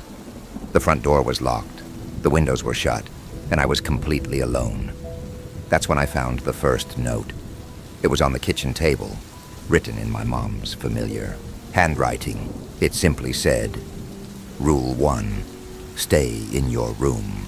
Do not come out until sunrise. Whatever you hear, ignore it." I didn't understand then. I was scared, confused, and alone. I didn't want to stay in my room. I wanted to find my parents. But something about the note made me follow the instructions. I took a flashlight and a pillow, locked myself in my room, and crawled under the covers. I thought maybe it was some kind of weird game. I wasn't sure. That night I didn't sleep much. The house creaked and groaned, more than usual. I heard strange noises, soft scratching at my door, footsteps in the hallway, whispers that I couldn't quite make out. I told myself it was the wind or my imagination, but deep down, I knew it wasn't. Something was in the house with me. The next morning, when I opened my door, my parents were back. They were sitting at the kitchen table, sipping coffee, like nothing had happened. I asked them where they'd gone, what had happened, but they just smiled and said I must have had a bad dream. That was the beginning. Every Halloween after that was the same. My parents would disappear just before nightfall, leaving me alone with a note. Each year, the instructions got a little more specific, a little more ominous. By the time I was 8, the notes included things like, Rule 2, don't look out the windows. And Rule 3, don't respond if someone calls your name. And the noises, they got worse. One year when I was 9, the sounds outside my room became unbearable. There were knocks on the door, not gentle, but loud, insistent, pounding. I pressed my hands over my ears, squeezing my eyes shut. But I couldn't block it out. The voice on the other side was familiar. My mother's voice calling my name. "Ellie, it's okay. You can come out now." She sounded so calm, so normal. For a second, I almost believed it was really her. But the rule had been clear.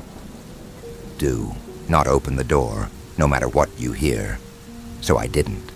I stayed under the covers, trembling, until the knocking stopped. I never told my parents about the voice, and they never asked. The years passed, and the game continued. It became a twisted Halloween tradition. While other kids dressed up and collected candy, I stayed locked in my room, listening to the house come alive with things I couldn't see. I became used to the notes, the strange noises, and the feeling of being watched.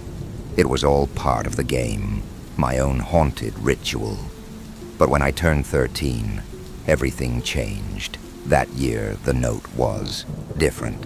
I found it on my bed, just as the sun was setting. But instead of the usual instructions, it said, Rule 4. There's something new in the house tonight. Be careful. I didn't know what that meant, but the moment I read it, I felt a chill run down my spine. Something new? What did that mean? I locked my door as usual and tried to settle in for the night, but I couldn't shake the feeling that something was terribly wrong. The noises started earlier than usual. At first, it was the familiar creaks and footsteps. I'd gotten used to those. But then there was something else. Breathing. I could hear it, low and heavy, just outside my door. It wasn't human. It was too slow, too deep. I pressed myself against the headboard, clutching my flashlight like a weapon, even though I knew it wouldn't help. The breathing moved away after a while, but then came the scratching. It wasn't at my door this time. It was coming from inside my room.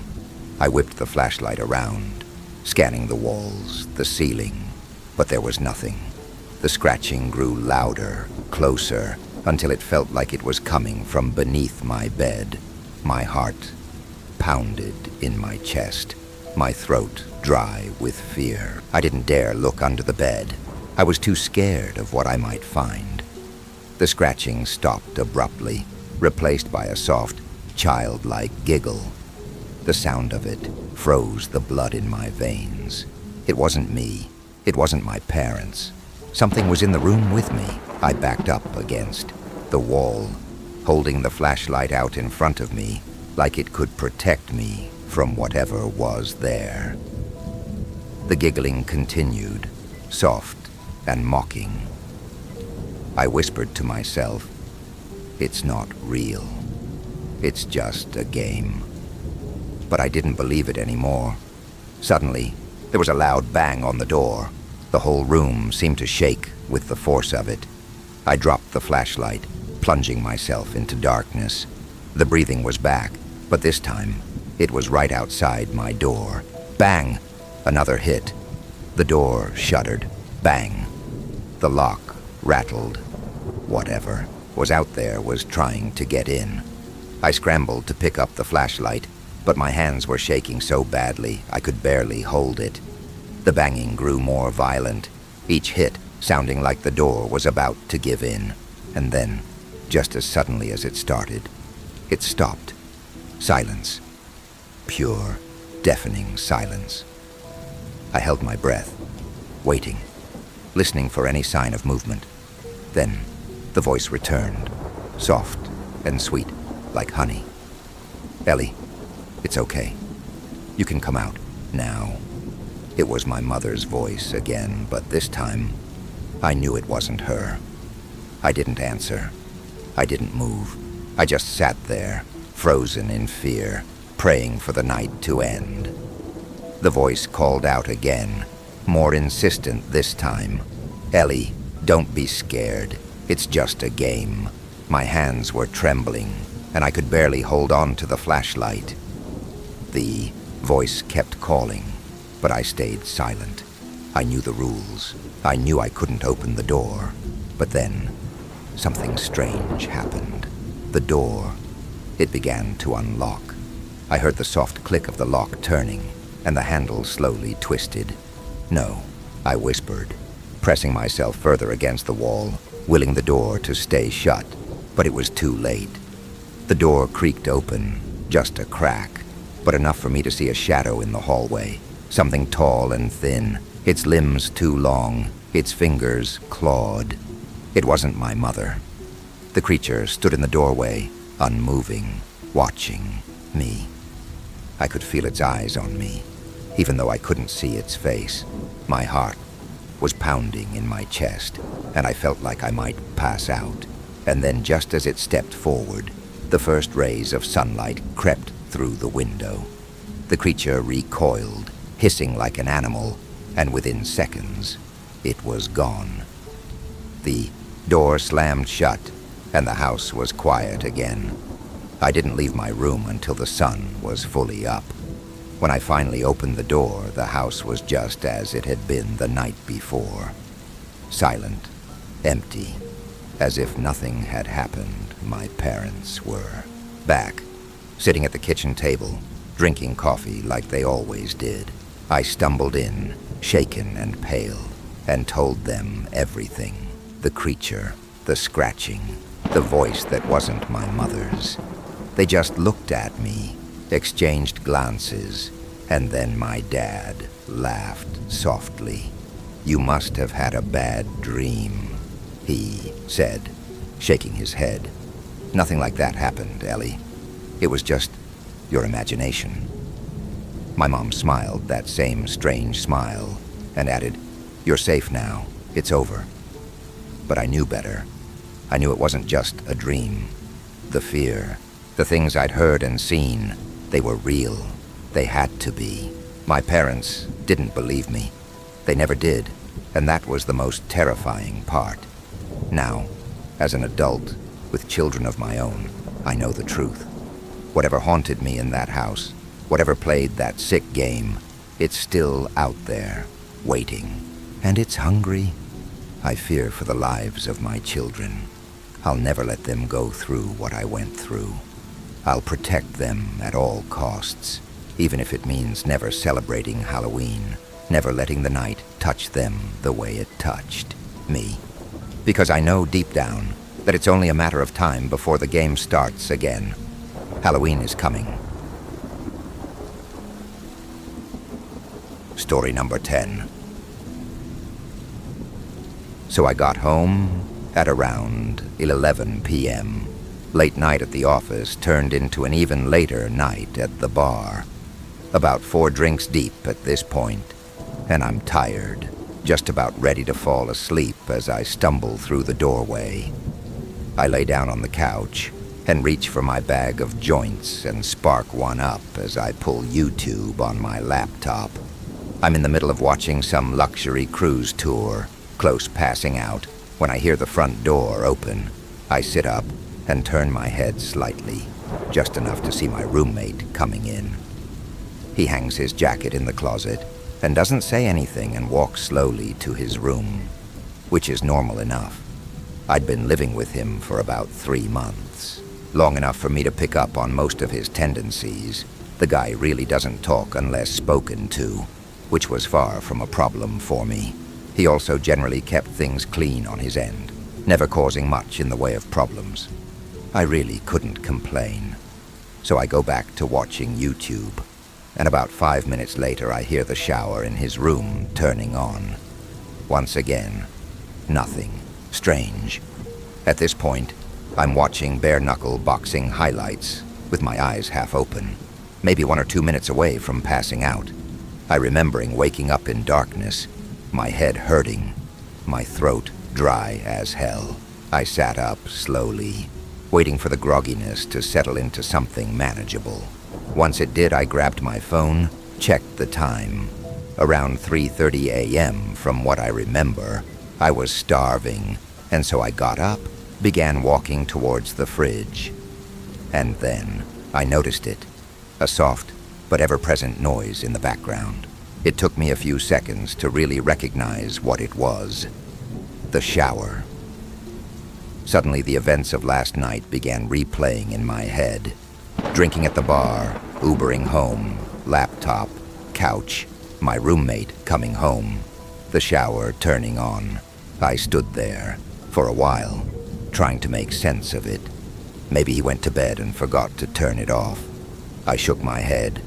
There's no way that happened, I thought. Maybe he slipped and fell. Realizing the implications of this, I rushed towards his room, but found his bathroom door locked. I began pounding on it. "Hey man, you all right?" No response. I considered kicking the door down, but decided to call 911 before I did that. I took my phone out, preparing to dial when I noticed that I had an unread text. One from my roommate. "Hey, man, I couldn't sleep, so I went over to my girlfriend's place. Not sure when I'll be back." Sent 2 hours ago. I look at the bathroom door, then back down at my phone. Everything about this was wrong. First of all, my roommate barely texts me, and certainly never to tell me that he's going out. Second of all, I know for a fact that he's single, and has been for a while. And third of all, who the fuck was in the shower then? I tried calling him. No answer. Sent him some texts, but no response. I walked over to his desk and saw that his keys and wallet were still beside his laptop. My head's starting to spin at this point, and I get out of there, go back into the living room and turn on the lights. I'm pacing around in a circle, trying to follow the plot. while also trying to ignore the shower, a noise that I never could have imagined being so dreadful in any context. Sometime later, I hear something vibrating on the kitchen counter. I move towards it and see that it's a phone, my roommate's phone. The panic begins setting in, and immediately I grab my keys and run out of the apartment. I make my way down the hall and take the stairs down to the lobby, but even that doesn't seem far enough away, and so I make my way over to the McDonald's across the street. I sit there for a while, considering calling the cops, but for some reason feeling too nervous to do so. But even though there's hardly anybody in there, the place begins to feel suffocating, and I decide to leave, walking back out onto the empty streets. Almost immediately, I get this feeling that I'm being watched, and I feel my gaze drifting up and towards the apartment. Soon I'm looking at my balcony, and I see somebody standing there. A dark figure stood completely straight, stiff to the point where it nearly resembles a mannequin, but it isn't one. If I look closely, I can see it just slightly swaying, froze in place. My mind hardly able to understand or accept what it was seeing. It's not my roommate. It's too tall. In fact, it's too tall to be anybody I know, its head nearly scraping the bottom of the balcony above. No matter how hard I tried, I couldn't make out any of its details. The darkness and distance may have been enough to explain that away. But there was something about it that drove me towards a different conclusion. That this thing simply possessed no details that could have been observed. That the only element of its composition was that of unadulterated darkness. Of course, my gut instinct was to get the hell away from it, but the voice in my head was telling me that if I were to try and run, this thing would end up following me. I went back into the McDonald's instead, locking myself in the bathroom as I finally dialed 911.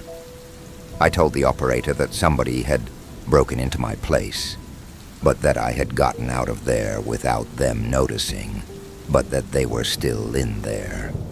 It was the story that most accurately represented the situation without making me come across as batshit.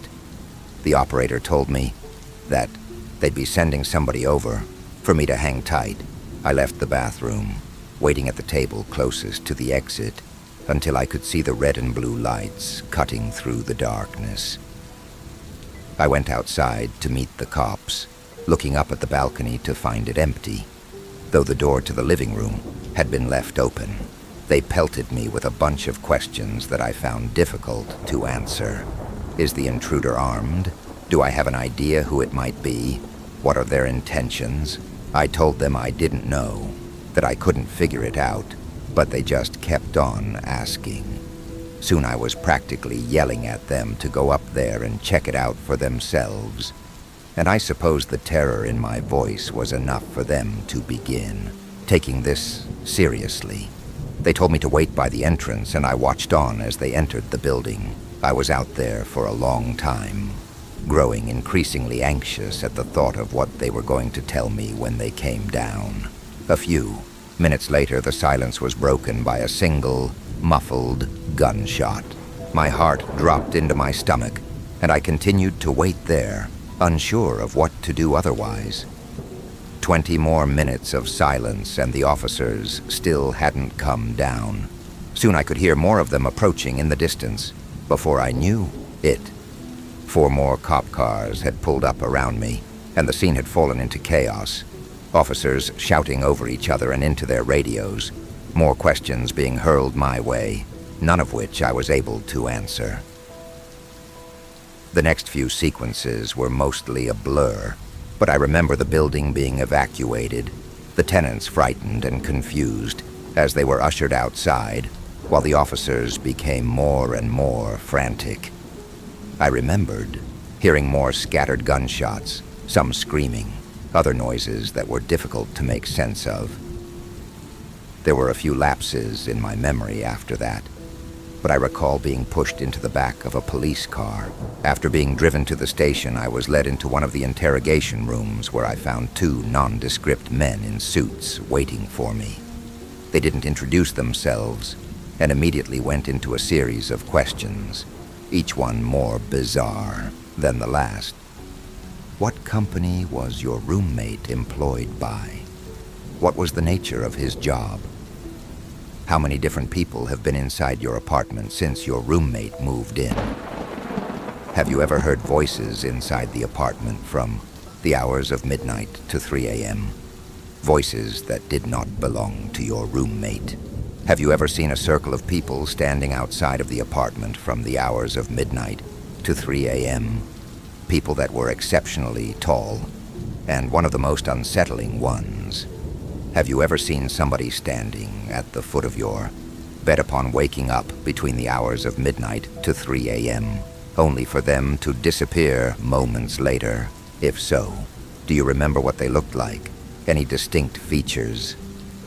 As they continued probing me, my mind began conjuring up some of the strange shit that had happened after my roommate had moved in. Shit that I had written off as figments of my imagination, simply because I had no other explanation for them. I did hear the voices, always coming from the room next to mine where my roommate slept. I was always so tired when I heard them, but I do remember it either sounding like a young woman or a man with an extremely deep voice. I could never make out any words. It always sounded like gibberish. And then there was that one time where I went to the bathroom in the middle of the night, still half asleep. I didn't bother turning the lights on as I entered.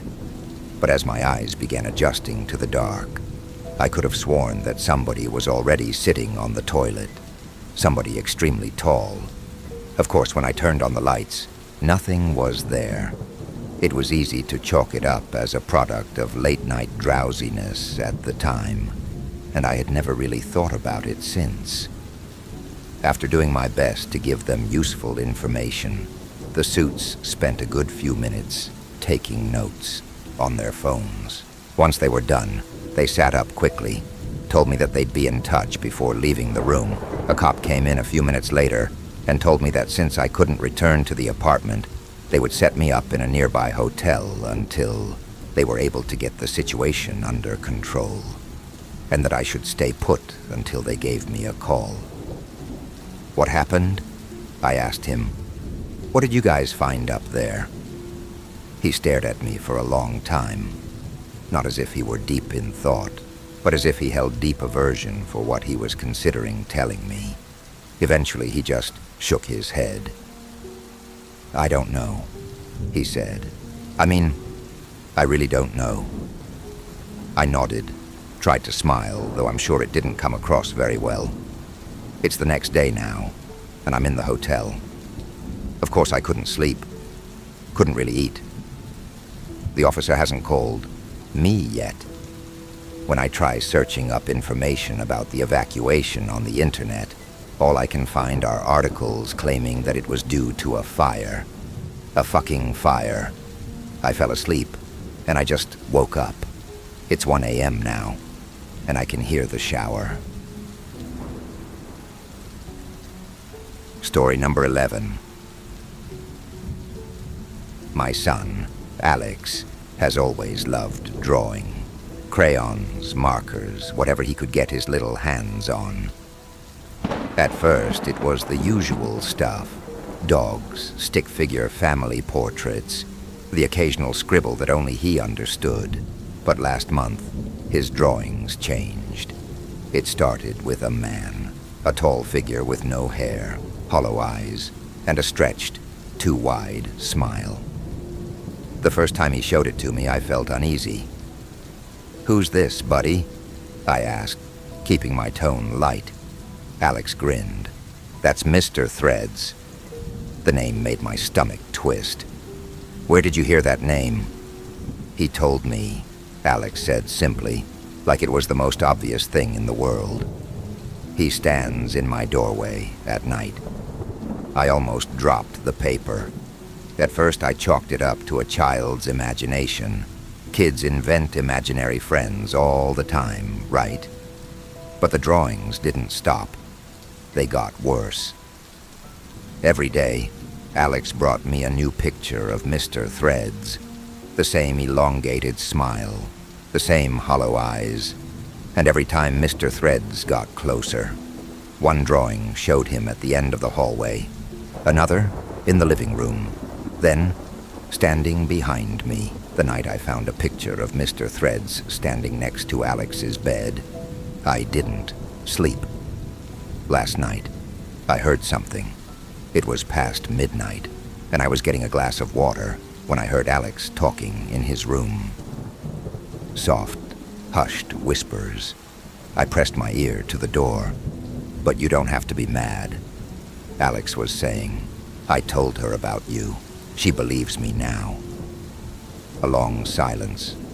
Then, in the quietest voice I've ever heard my son use, "Okay, I'll tell her." I burst through the door. Alex was sitting up in bed, staring at the open closet. "Who were you talking to?" I demanded. He blinked, like I had just woken him up. "Mr. Threads says you should sleep with the door open tonight." My stomach dropped. "Why?" Alex's lower lip trembled. "So he can come in." I slept with the door locked. This morning, Alex wouldn't look at me. He just kept scribbling furiously, his crayon scratching against the paper. When I finally coaxed it out of his hands, my breath caught in my throat. It was me, sleeping, and behind me, looming over the bed, Mr. Threads. I grabbed my son's shoulders. "Alex, tell me the truth. Have you actually seen him?" He didn't speak, just gave a tiny, reluctant nod. His little hands gripped the fabric of his pajama pants, and he bit his lower lip. I tried to steady my breathing. "When?" "Every night," he whispered. I thought I might be sick. "What does he do?" Alex hesitated, then pressed his hands over his eyes. "He watches, but he doesn't have eyes, so sometimes he borrows them." A sharp chill ran down my spine. "What do you mean, borrows them?" Alex shuddered. "Sometimes I wake up and everything is blurry, and my eyes hurt." His voice wavered. "That's when I know he's using them." My hands started shaking.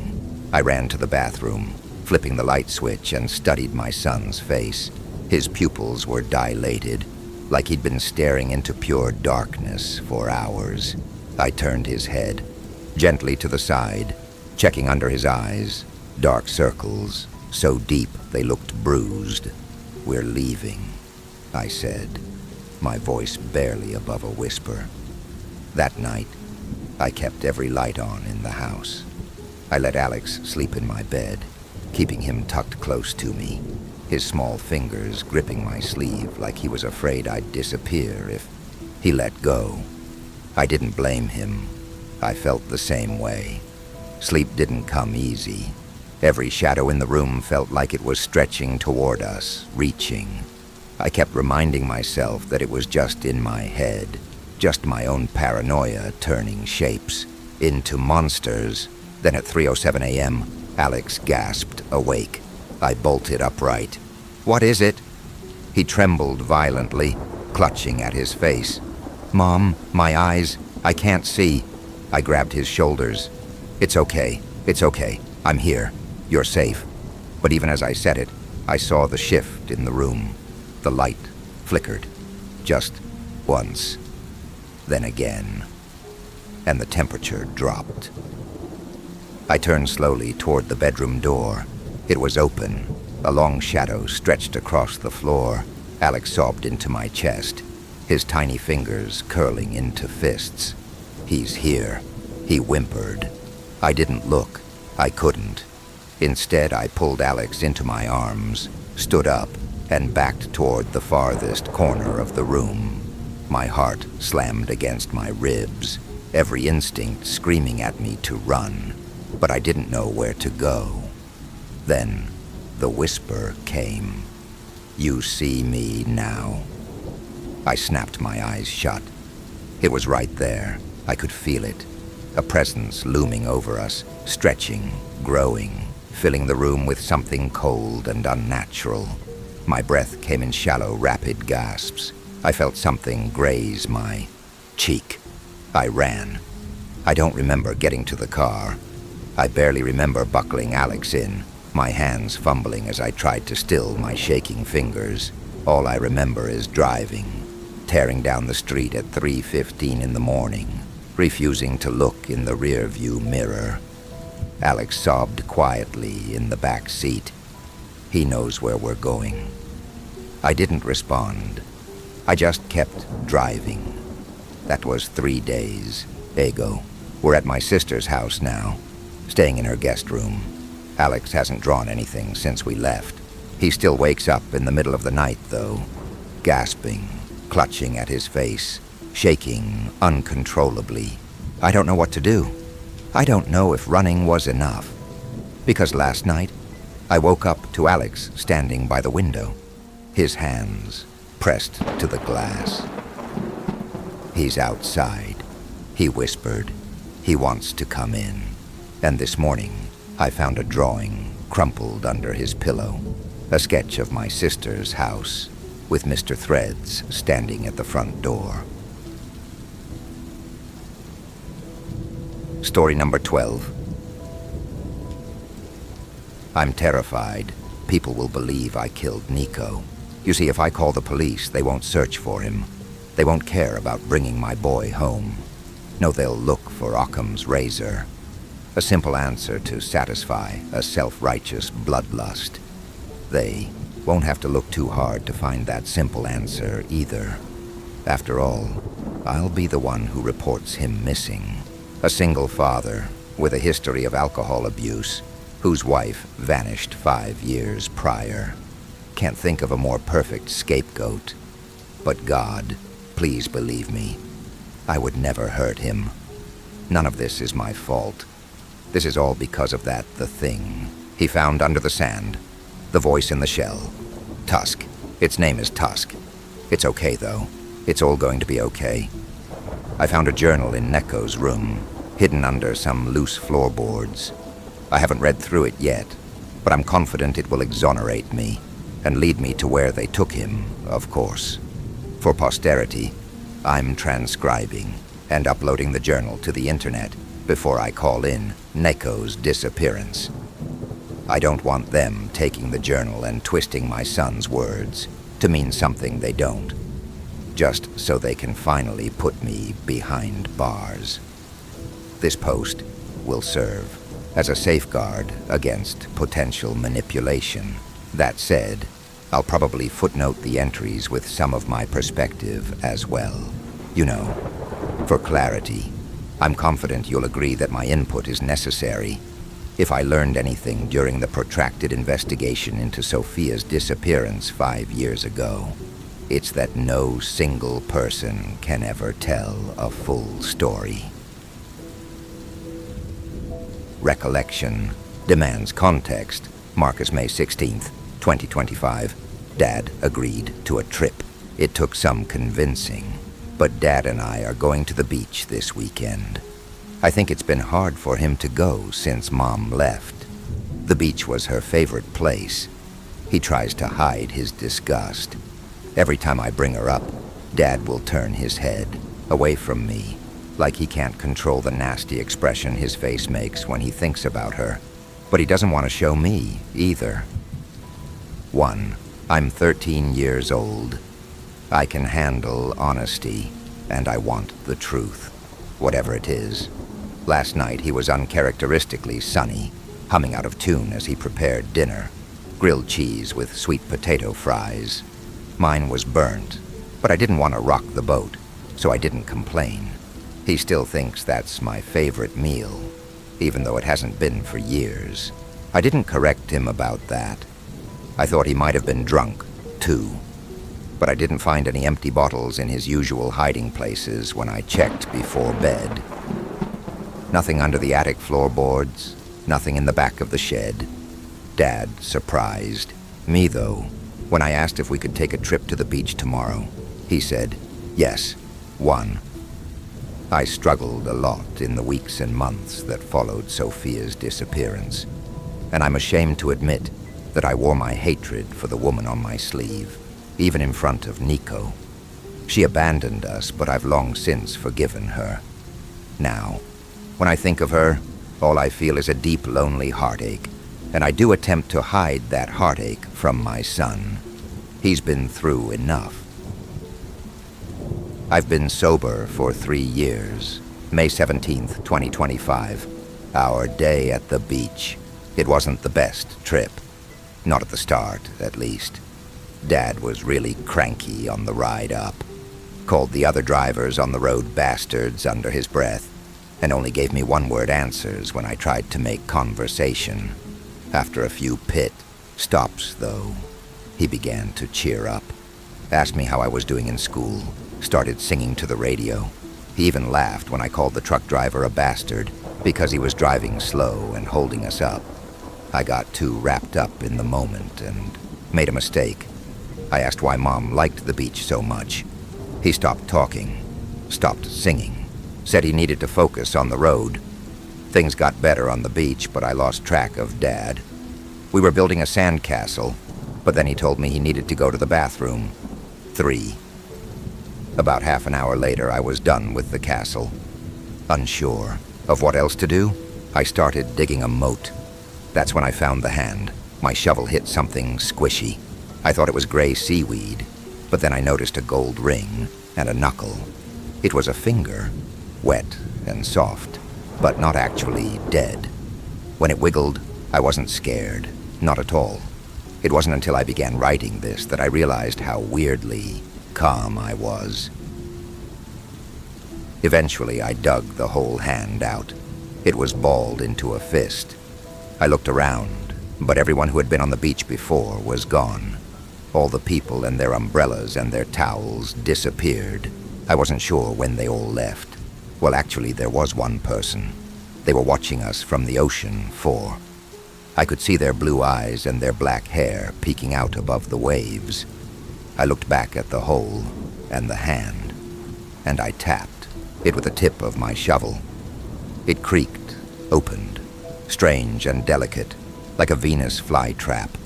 There was a black glassy shell about the size of a baseball in its palm, covered in spirals and other markings I didn't recognize.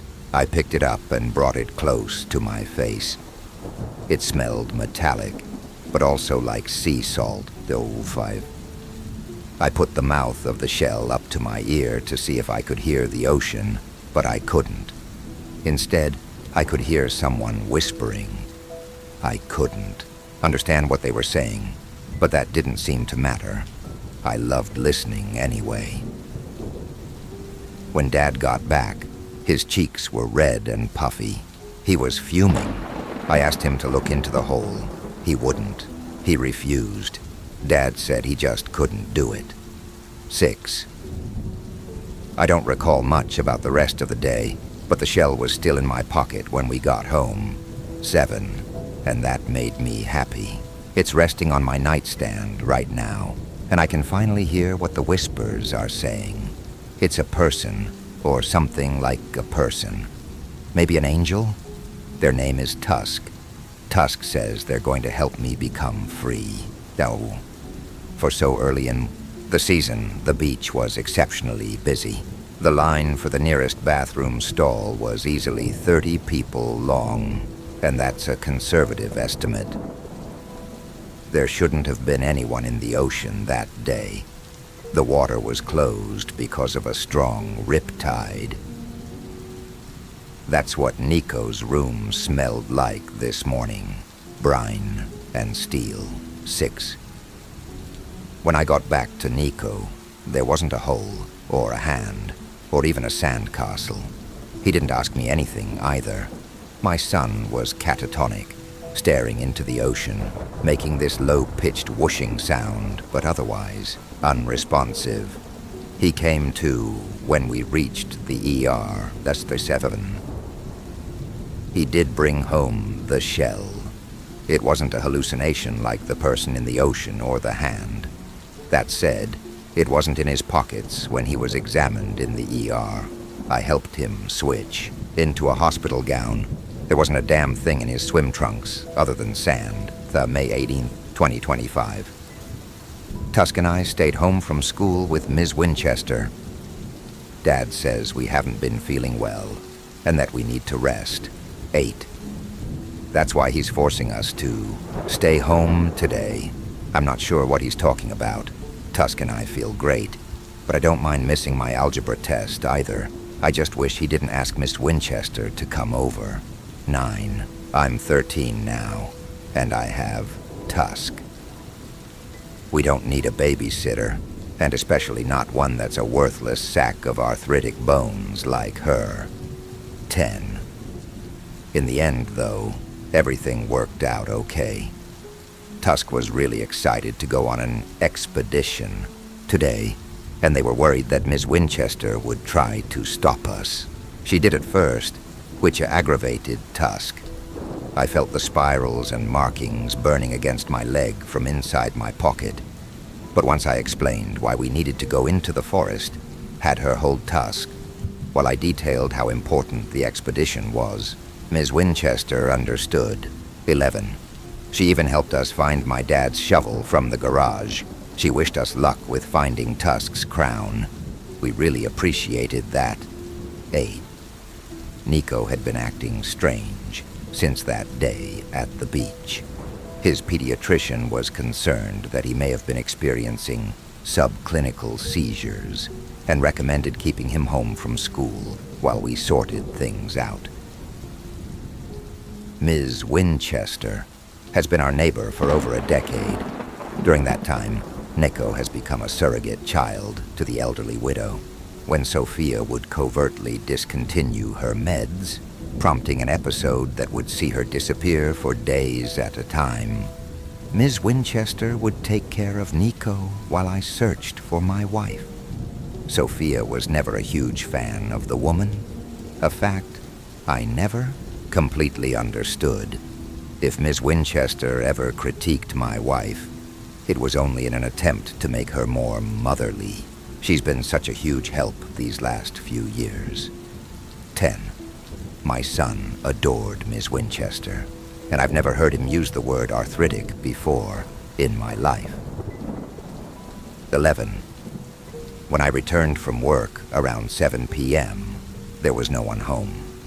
As I was about to call the police, Nico stomped in through the back door, clothes caked in a thick layer of dirt, and dragging a shovel behind him.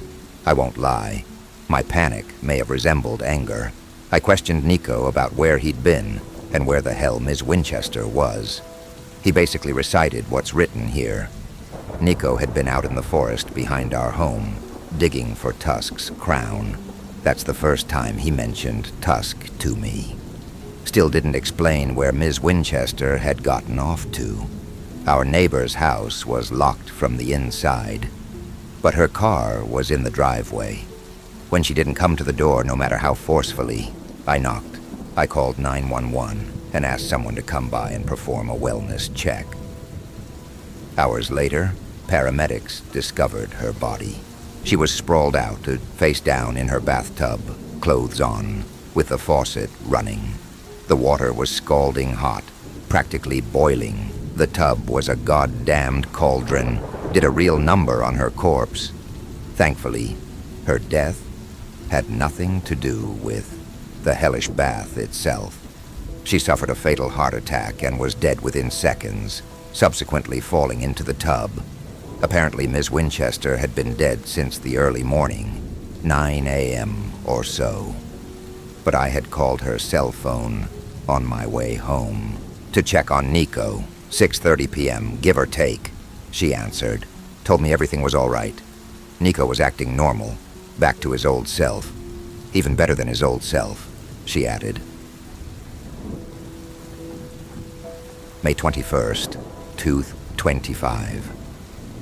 I miss my mom. I've always wished I understood why she moved out to California without saying goodbye. 12. Now, though, I'm starting to get it. Dad is a real bastard. He's so angry all the time. At the world, at Mom, at me, at Tusk, even. All Tusk's ever done is be honest with me and talk to me when I'm down, which is more than I can say. For Dad, I'm glad he got hurt trying to take Tusk away from me. Serves him right. I had a really bad nightmare last night. I was trapped under the attic floorboards, banging my hands against the wood, trying to get Dad's attention. He was standing right above me. I could see him through the slits. He should have been able to hear me. The worst part? I think he could hear me but was choosing not to look, just like at the beach with the hole in the hand. He refused to look down. I woke up screaming. Dad didn't come to comfort me, but Tusk was there. 13. They were different, too. Before that night, Tusk was just a voice, a whisper from the oldest, Spiral. But they'd grown. The shell was still on my nightstand, where I liked to keep it, but a mist was coming out. It curled over me. Most of it wasn't a person, but the part of the mist closest to my head formed a hand with a ring on it. The hand was running its fingers gently through my hair, and I felt safe. Maybe for the first time.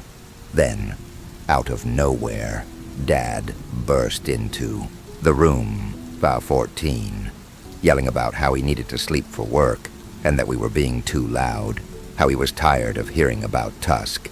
He stomped over to my nightstand, booming like a thunderstorm, and tried to grab Tusk's shell off of my nightstand.